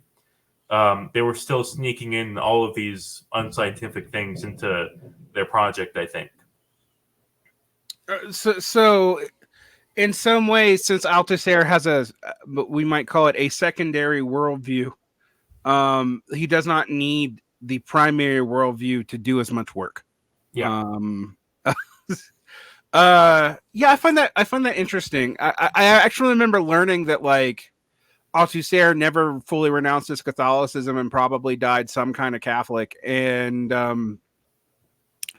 that he was that I've actually not heard that discussed a lot, except in like I think there's one article by Roland Bohr about it. And Roland Bohr, everyone's favorite Calvinist, Marxist, Leninist, Dungist. Well, what was his verdict? Basically that like Althusser's Marxism is a Catholic Marxism, but okay, yeah, sure. And I'm like, okay, fine.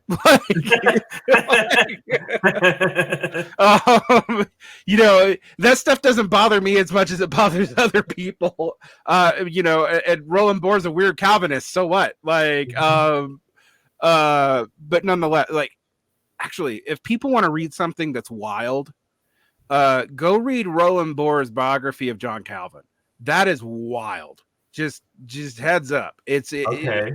Like if you want to read a Stalin adjacent, Dungist interpretation of why John Calvin is a revolutionary figure that Marxists should care about, have a nice day with that one. Well, I mean, it's always been the line that the Marxists are the Calvinists of the social science world, or the what have you.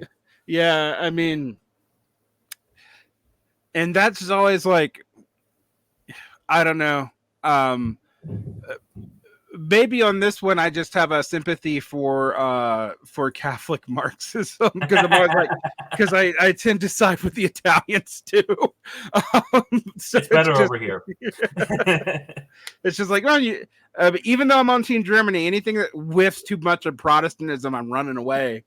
Because people know how I feel about Hegel.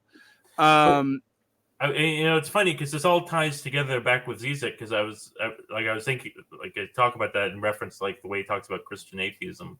But it's also like, when the first time I actually sat down and read one of Zizek's books, it was the Incontinence of the Void, right? Oh, that's a weird one to start with. Yeah, it's the only one I've read. I haven't read any of his other ones. I think my first two, I read two in back to back, and I've read a lot of them now. But my first two were The Sublime Object of Ideology and On Violence, and then I read Living in the End Times. I think that's the book, or it's a book with something apocalypse on the cover, right? And then I read his book on Move on Leclau. But The Incontinence of the Void, that's a wild one to start with. That's like, Well, the thing is, though, is that it like forced me.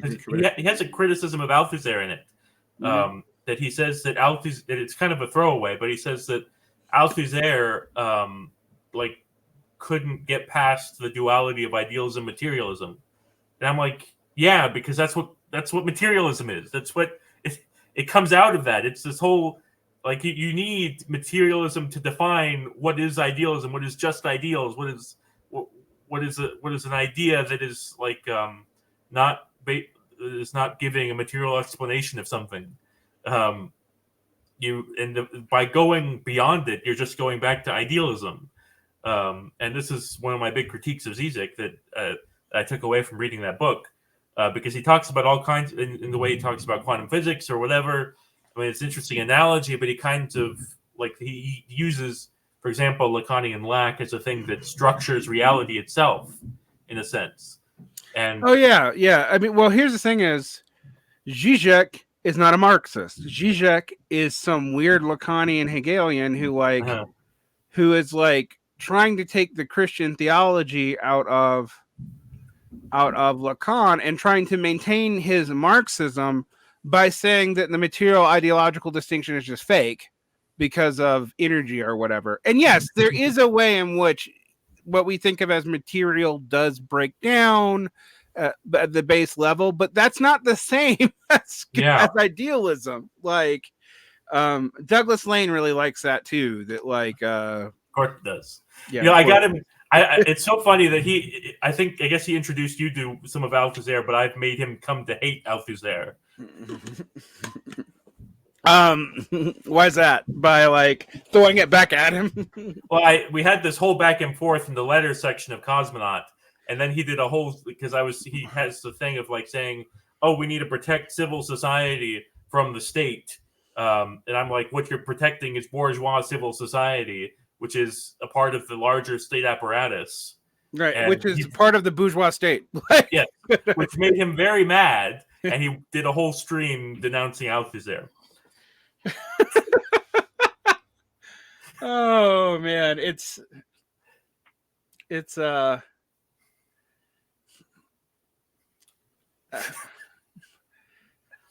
mean, Douglas Lane was always interesting to me because he was a Zizekian Marxist humanist, which makes no sense already because Lacanianism, which I also think is crypto-Catholic, by the way, but Lacanianism is the least humanistic of the in so much as it's comprehensible, is the least humanistic of the psychoanalytic development / successors.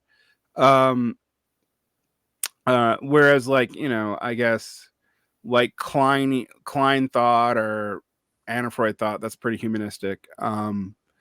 So it's I think that's interesting. I mean, one of the things that Althusser does give me with the system of structure is how, like, I always talk about this. You take two of the binaries in let's say geopolitical life. Let's say pro-Russia versus anti-Russia in Ukraine or something like that. And even if you try to stake out a third position, the way you stake out that third position is still going to put you closer to one or the other because you're still in that system. Right. There is no way to truly get out. This was my whole critique of like this left communist phrase, you're the left of capital. And I've always been like, motherfucker, you're not special. Like, we're all the left of capital as long as like there's not a communist society. So I guess maybe you can talk about like, people in China or whatnot being not part of the left of capital, although that's definitely not what you mean. And also there's a difference between being able to discipline capitalist and being able to discipline capital, which China does not seem to be able to discipline capitalism. It can just, discipline capitalists, but every now and then, so can the US. We just don't. That to me is an interesting distinction. So like, if you think about this in terms of the structure and like this shift from and I don't love unipolarity and multipolarity talk, but I'm just using it because that's what everyone's using right now. But in the shift from like a unipolar post 1992 to 2007, maybe United States to whatever the fuck we're in now, this new kind of multipolarity, but with nukes, where we both try to act like it's the 19th century and try to act like it's a Cold War, but there's not really clear ideologies that separate things, but there are clear political objectives. You get what I mean? Like it's very hard to categorize with full analogies to the past. So you go in and you say like me, like I do not support the Russian invasion of Ukraine. However, I do understand why Russia got there and what NATO did to provoke it, and concretely, and there's no way for me not to be, because I do all those caveats because I think they're correct. I don't do them for ideological reasons. I just think they're true. Like,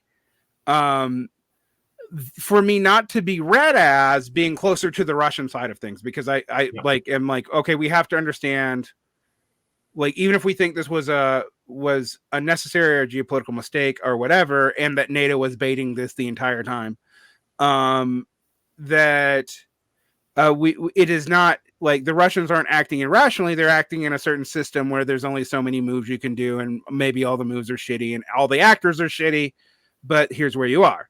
Like, there's go ahead. like, so there's two kind of things I want to bring up, because a lot of my present work is kind of taking Althusser and taking him a step further.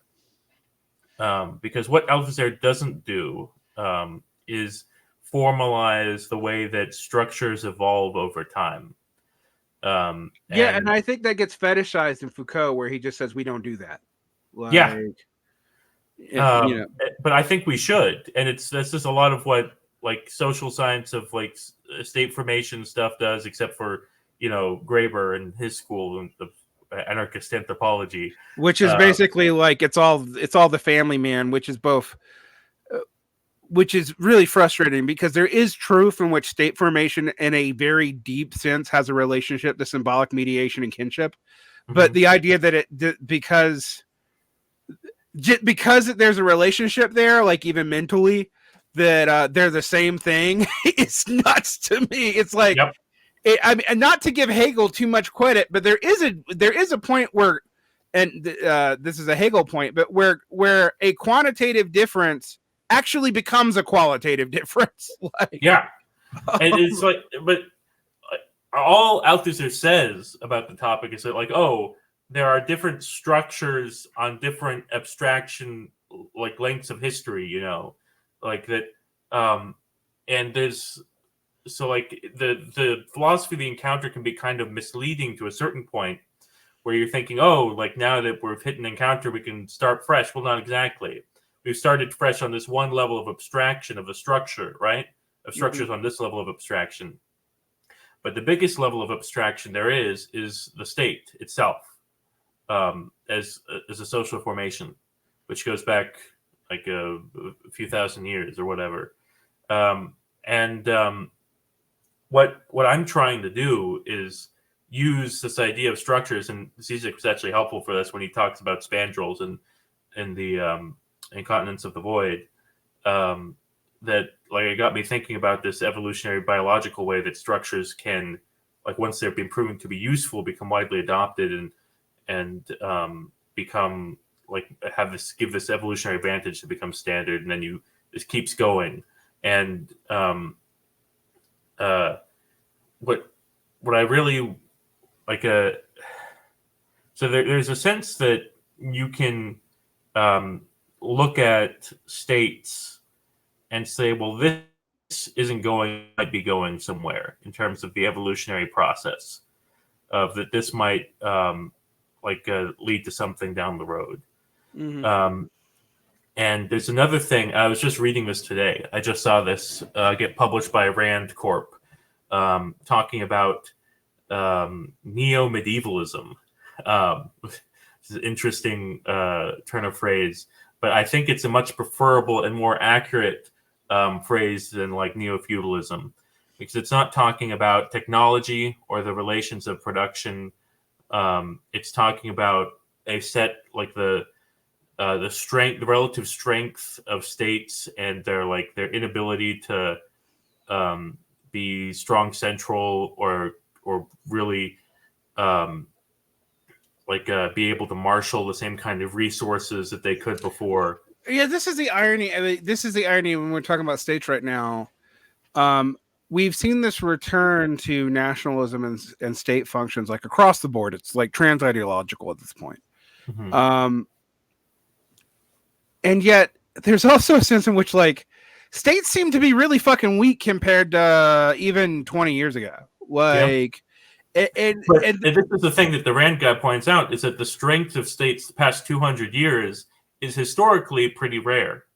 Right. Yes, absolutely. It's actually weird. Like, and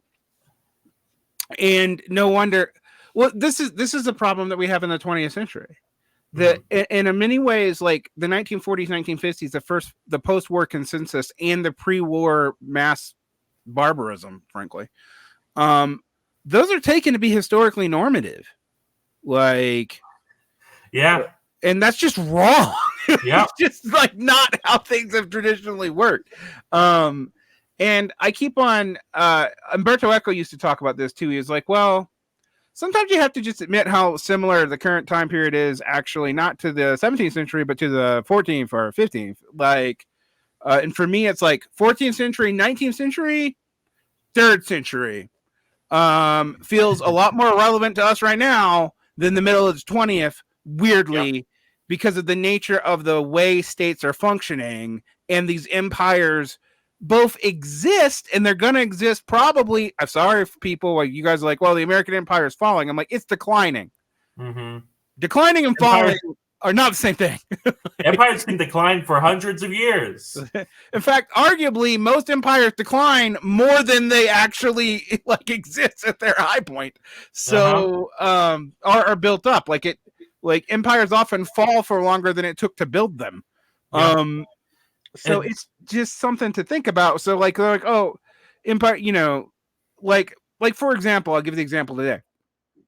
We're at a time when Starmer is probably going to win in a landslide in the UK, even though he's one of the most personally hated politicians ever, and also it's pathetic that it's taken Labour like how many Tory governments to actually reassert themselves? Like what, like 8 or something? Like it's absurd.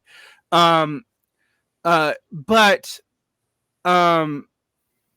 what we're actually, in my mind, what we're actually seeing in the UK today, as the UK slowly turns itself into Argentina, and Argentina turns itself into I don't know where, Angola or something, is that the decline and fall of the British Empire, even though there were hard times for Britain in the 60s and 70s, very hard times, it's really coming home now.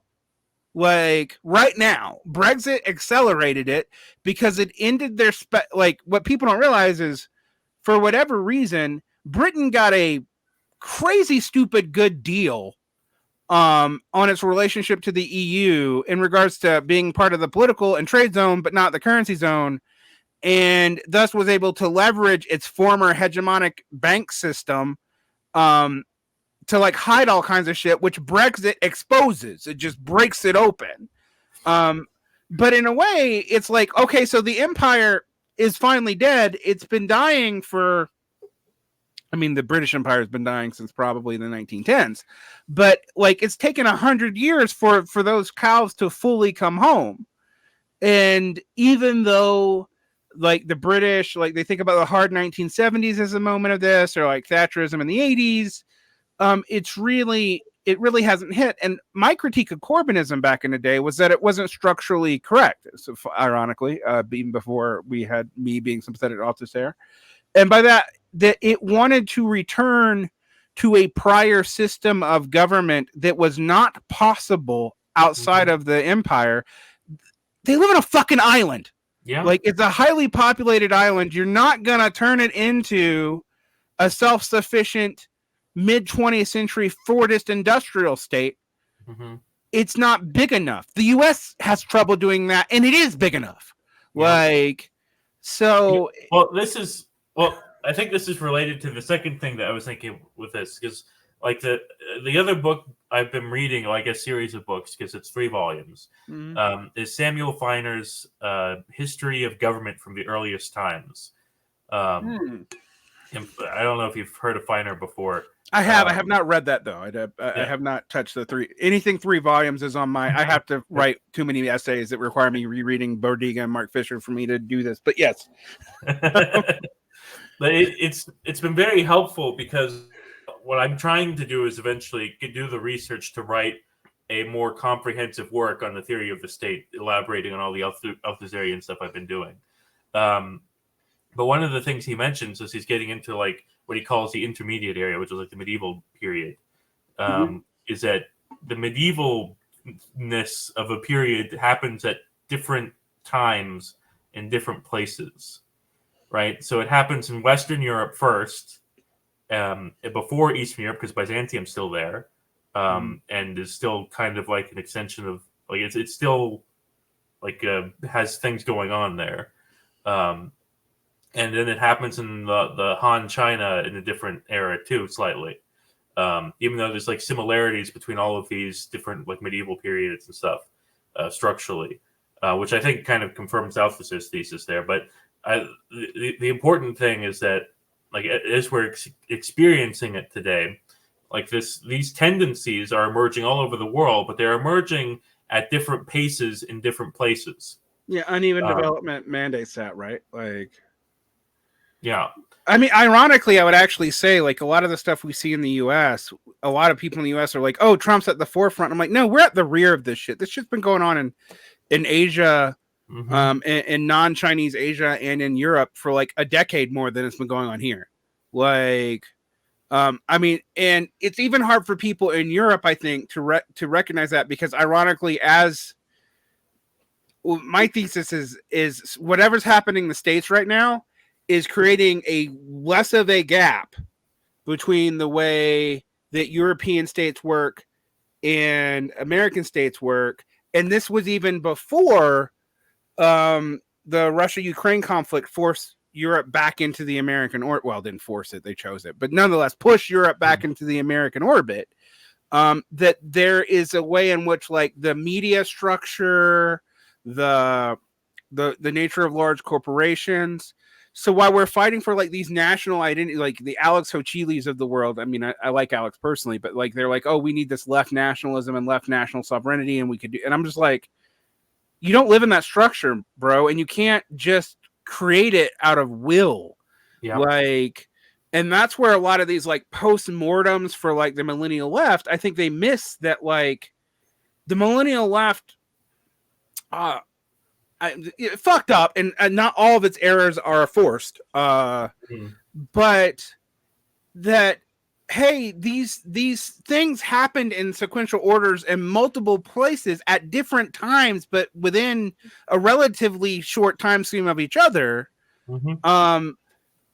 That should tell you that some of this is not just about bad ideology, or it's about misrecognizing the moment that you're in, and that like we are not yet quite in a what Althusser would call a moment of conjuncture, or what we could talk about in Lenin terms, where objective and subjective conditions exist at the same time.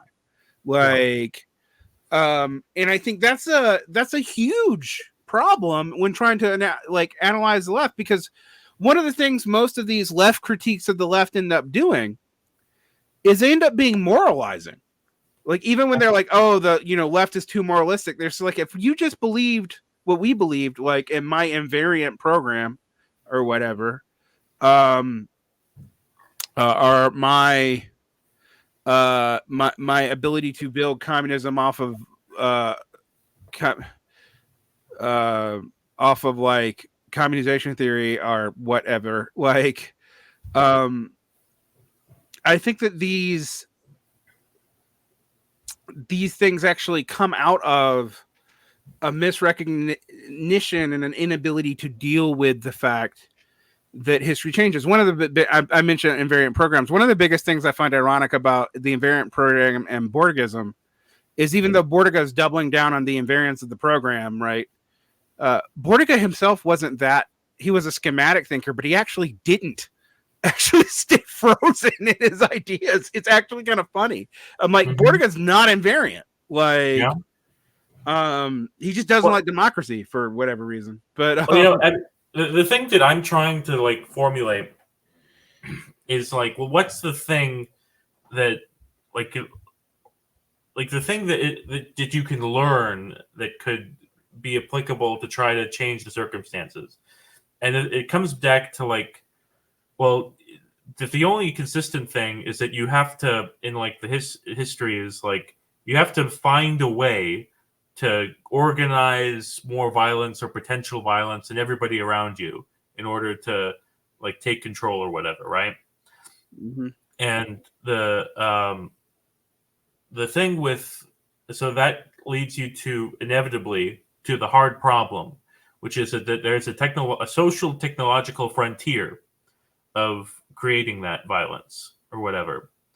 And this is related both like in a political economy sense and theoretically to Marx's idea of fetters.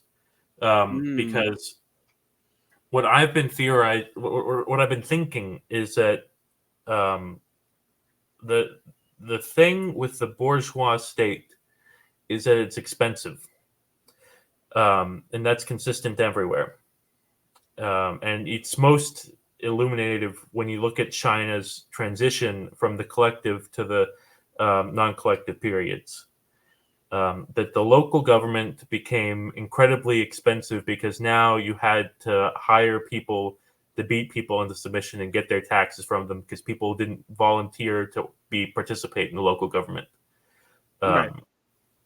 And this is a similar thing in history, that all bureaucracies are always more expensive. If you look at like democratic Athens, for example, taxation was almost never an issue in Athens because they didn't have a permanent bureaucracy that they had to pay to keep things running.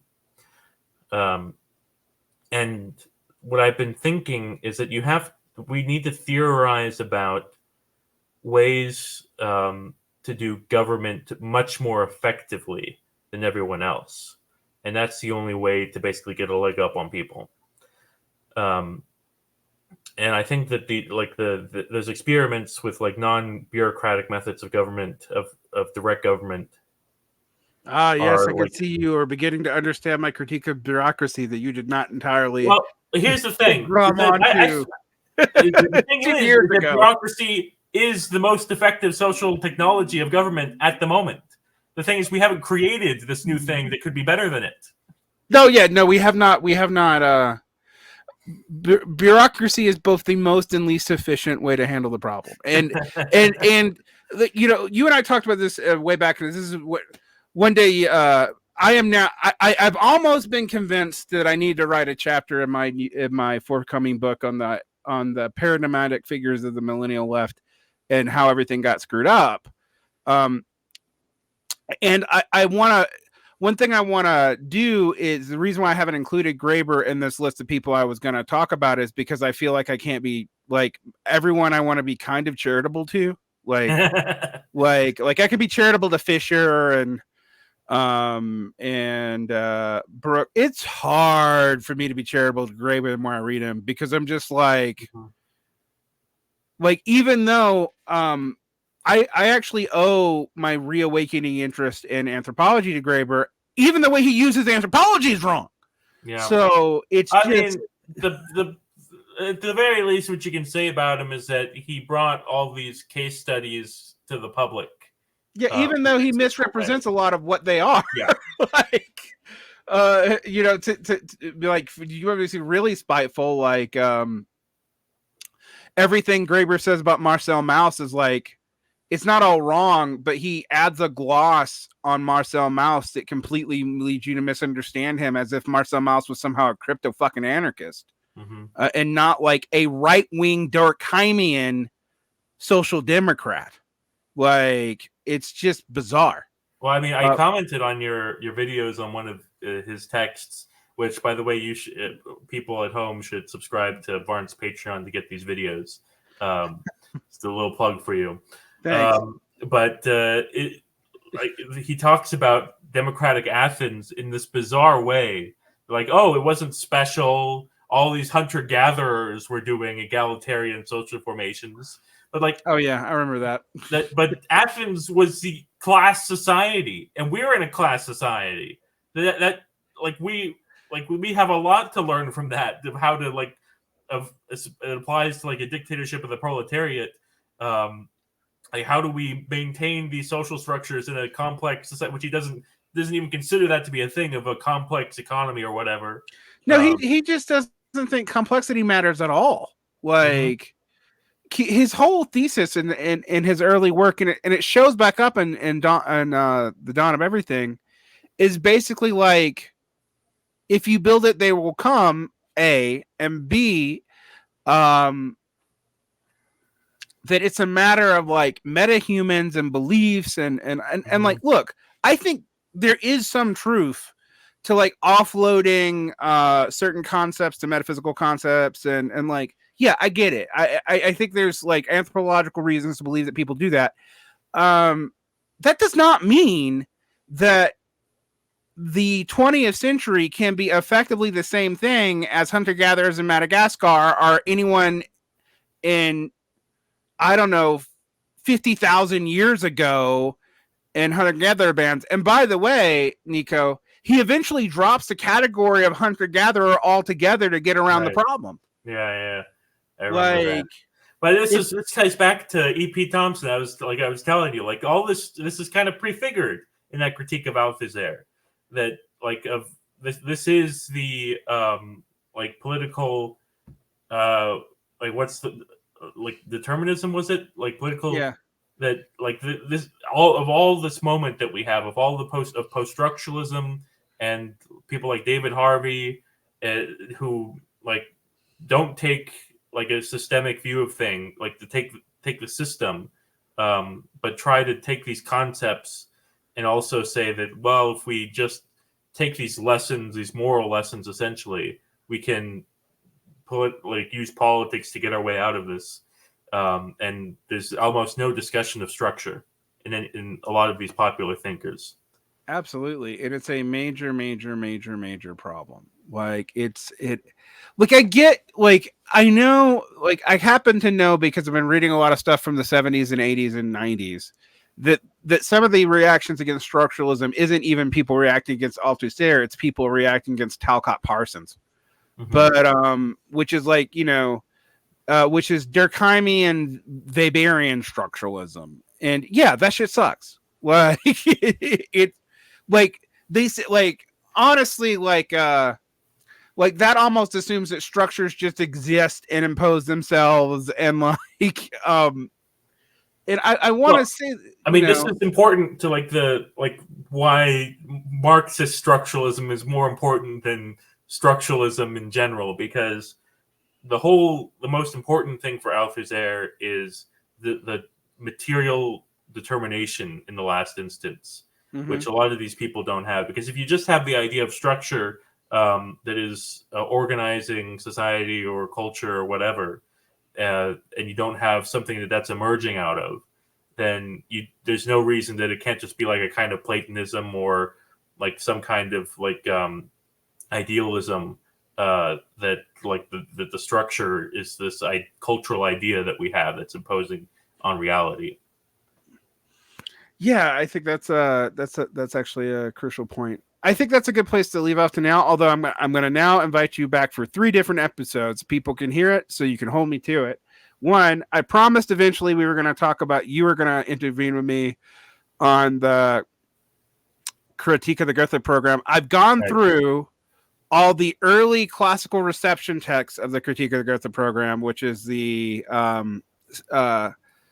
chapter in State and Revolution, Daniel de Dillon, who's actually the first person to write about it in English, and Karl Koros, which is who everyone in Cosmonaut blames for every bad thing that's ever happened with the critique of the Goethe program, which I actually find interesting, because I realized that Korsch is actually fighting a different battle than that is not being recognized. He's fighting the Görlitz program as being imposed by Bernstein in 1921 in the Second International 2.5, when Bernstein goes full explicitly Lassallean which I did not even realize was a thing. Like I didn't know the I didn't know that was the thing. Late history that well. And so now that I know that, I'm like, oh, well, Korsch is actually responding in a very specific context that we're like not dealing with when we talk about it. And I'm about to get to the secondary literature. One thing I've found, interestingly, in the Critique of the Goethe program and in State and Revolution, I was arguing with someone that like they said State and Revolution wasn't important until the 1950s resurgence of it, mainly through Trotskyists, and I was getting mad because I was like, well, but it's in the fucking Soviet Constitution, and it is, but they don't reference either State and Revolution or a Critique of the Goethe program for that being where they're getting it from, which is interesting. Like, so you have all these revisions in the Soviet Constitution, which are based on the Critique of the Goethe program and State and Revolution, but they're not citing it. When I go back and try to find citations to those two texts, I find them again in the 1950s. Like, so basically from like the 1920s to the 1950s, it's not mentioned that much. Well, maybe it was one of those things. It's like, well, everybody knows that. Right. Yeah. I don't know. I don't know either. It's one of these things. Like, are they like was the Stalin regime uncomfortable with? Well, they're definitely uncomfortable with parts of State Revolution. I'm sure. Right. It's just interesting to think about because a lot of modern day Marxist Leninists actually like State and Revolution. So it's well, now there's no really existing communism to compare it against. Yeah, that's actually true. They can't except when they get a wild hair up their butt and decide to defend Putin's Russia, somehow Marxist. Like it's they don't tend to do that. Yeah, I guess that makes sense. So when I have you back for that, I'm doing a series on Bordiga, and I have found myself torn the more I'm going back and restudying Bordiga. And by torn, I mean the part there. I find that there's more parts I like about him than I thought, but the parts that I don't like,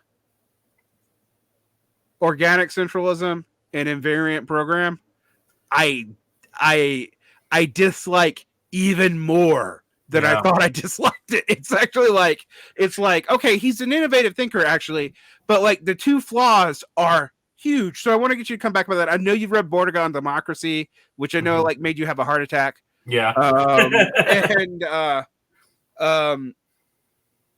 I recently read out of morbid curiosity, Haz al-Din came on Platypus Affiliated Society's website and they interviewed him. I saw that. He like mentions Bordiga positively, and it's like, of course, this is stuff I hate. Yeah, of course. But then I was like, I wonder why this is.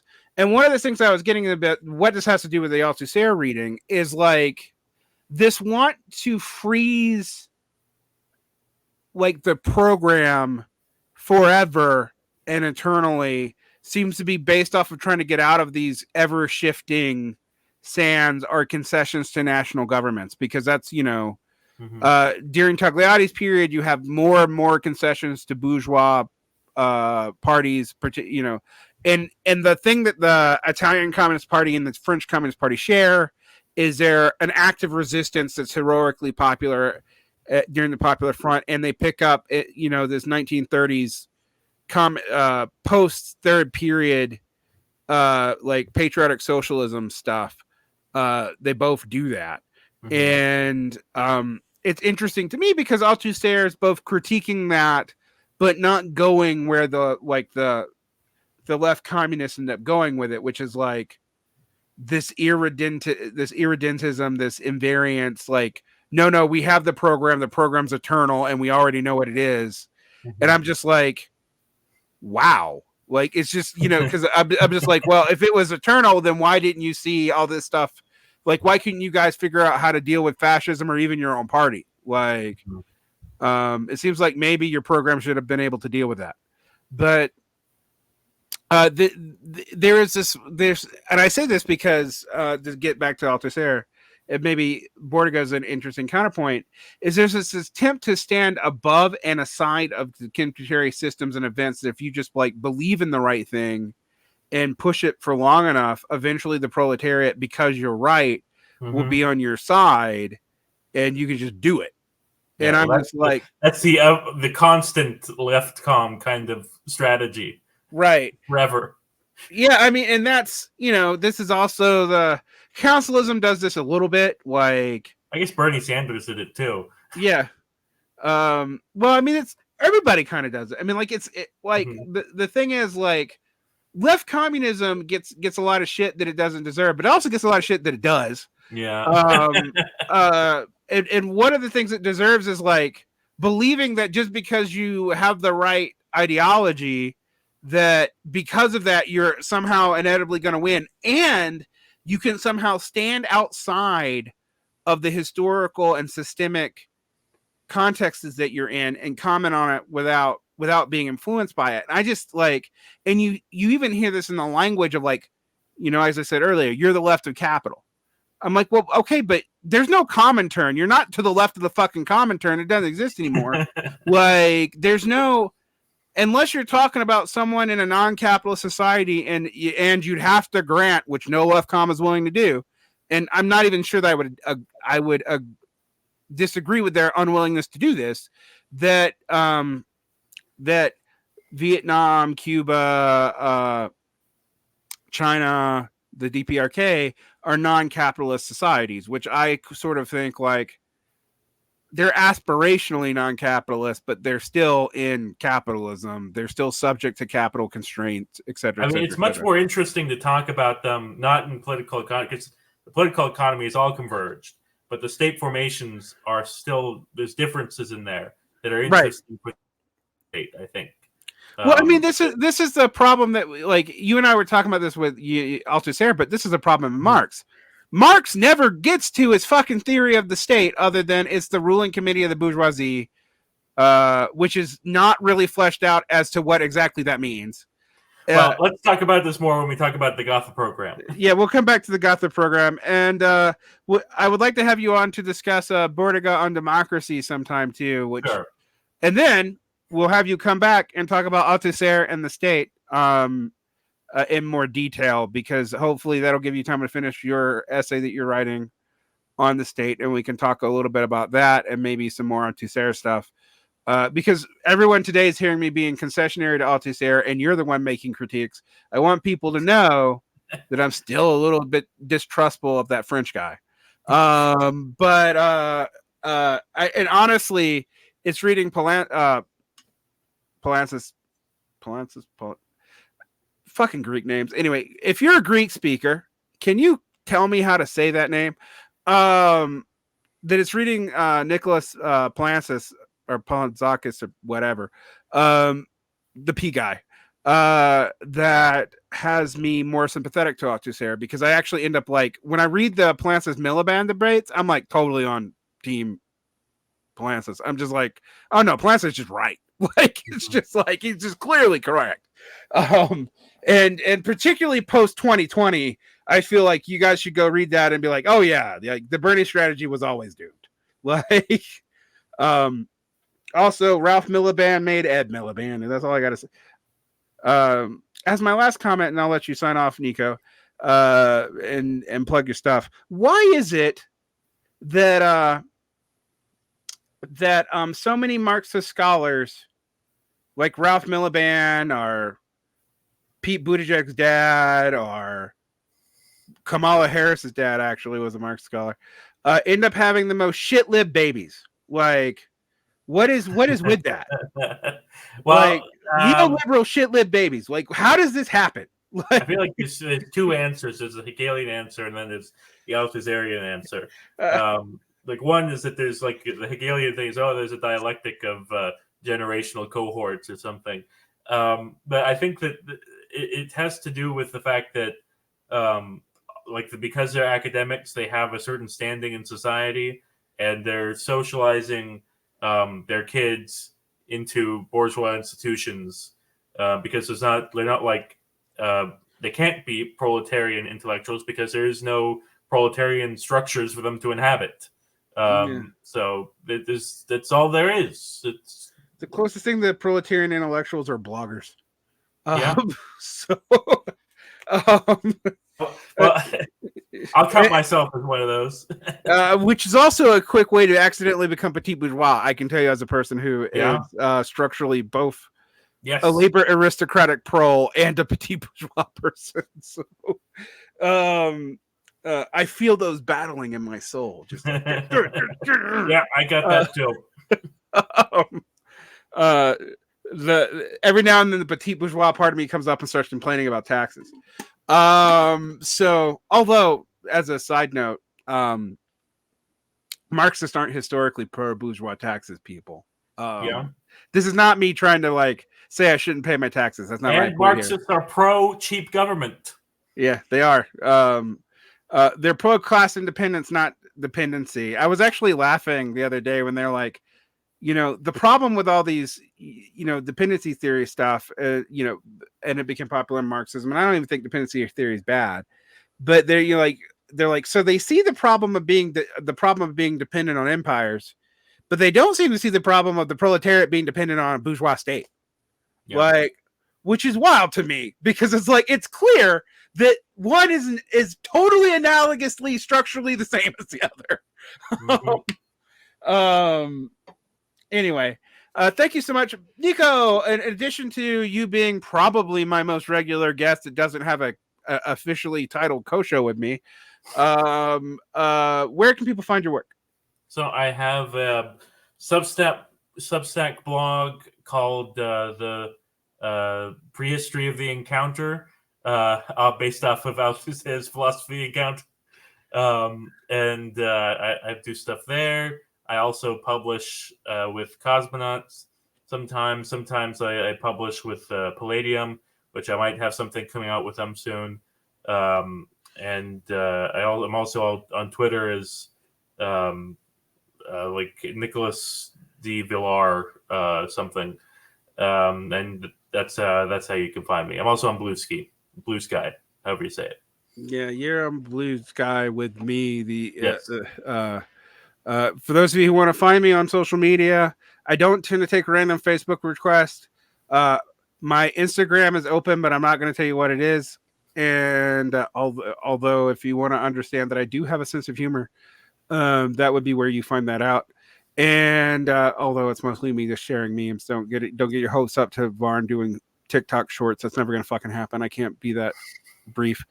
I was literally trying to figure out one day how to cut my interviews into like minute-long clips to just put in and advertise.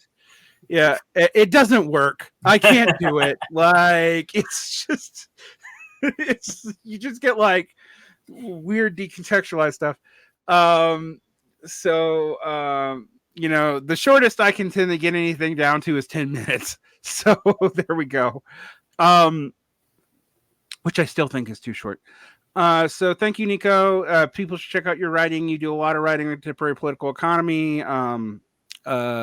You're in your battle with the Keynesians, which in the Heinrichites, you really battle a lot with Heinrichites. Like, well, now they've kind of mellowed out a bit now that Twitter's dying. You're not fighting, you're not debating them anymore, but it's not because they wouldn't debate you. It's because like they're just not talking that much. Yeah, exactly. Yeah, I think that's a fair assertion. I've decided that as much as I think Heinrich is a respectable scholar of Marx, and I do think that I do think his like the stuff that people like about him is where he's the least justifiably a scholar of Marx, which is like his monetary theory stuff, which I think Fred Mosley actually fairly just demolishes. Just a quick anecdote. I had a friend go to one of his talks, and they'd asked me if there's anything I wanted to ask him, and I said he uses this phrase that money is the necessary form of appearance of value to justify his whole interpretation of Marx's value theory. And I was like, Marx also uses that phrase to the form of appearance to say that this is what bourgeois economists are focused on. They don't actually understand the content of what's in there. So I say, what's up with that? And apparently Heinrich says, "Oh well, it's the necessary that's the important word there." And I was like, "For Marx." I was like, "Are you sure it's not the important word there for you?" Yeah, I mean, this is the thing. I mean, to some degree, everybody, I guess, uses Marx as a ventriloquist dummy, but like, damn, like it's. The other thing is, like, as much as I love Mega 2 scholars, and I do, but my favorites are like the ones that aren't popular, like Tarcel Carver and Marcel Musto, because Kohei Sato just makes shit up. I'm just gonna say it outright. Like this idea that the real crisis in Marxism was the ecological crisis all along, and that's what crisis theory really refers to, which he really does say in an essay on Lukács, that Lukács was foolish to abandon crisis theory, but it's not economic crisis, it's ecological crisis. And I'm like, what the fuck are you on? Like, yes, ecological crisis is a thing, and yes, Marx does care about it, but that's not what crisis theory refers to. It's specifically economic crisis. You can't just. It's more of that free-floating concept stuff, but these are from people who spend their entire life in the Marx archives. Yep. Like, that's crazy to me. And and this you can't even just put on Trotskyist or anything. This is like become a universal tendency, like to like use Marxology as a ventriloquist dummy for things you may or may not like. Well, this is exactly what I'm talking about. There is no proletarian structure, even like nominally. There's nothing. There's no. We need orthodoxy to put these people in to discipline these people. Right. Well, yeah. We'll get up we'll get up in the orthodoxy in a minute, but I do think you have to at least have like Marxism is a system, and what makes it interesting for Althusser is Althusser is willing to admit, yeah, it's a system. It's not a consistent system throughout all of its history, though, which is what pisses off the Marxist humanists, but the Marxist hybrid hyphen humanist. But it is a system, like, and it also isn't a theory of everything a la Jameson, where you can just like use whatever concept to talk about whatever the fuck, and it be totally okay. And I'm like, that's just going through Marxism for spare language parts. Like that's not really doing. I don't know what you're doing that for. Also, if you really need to come up with new ideas, come up with your own words too. Damn it! Like, don't confuse us. But anyway. Thank you so much for coming on, Nico. People know you're going to see you again. They're going to see you on a lot of my shows, not just the one that's got my name on it, the other ones that have my name in the subtitle. But nonetheless, thanks so much. And we'll talk more about Mr. Frenchie again soon.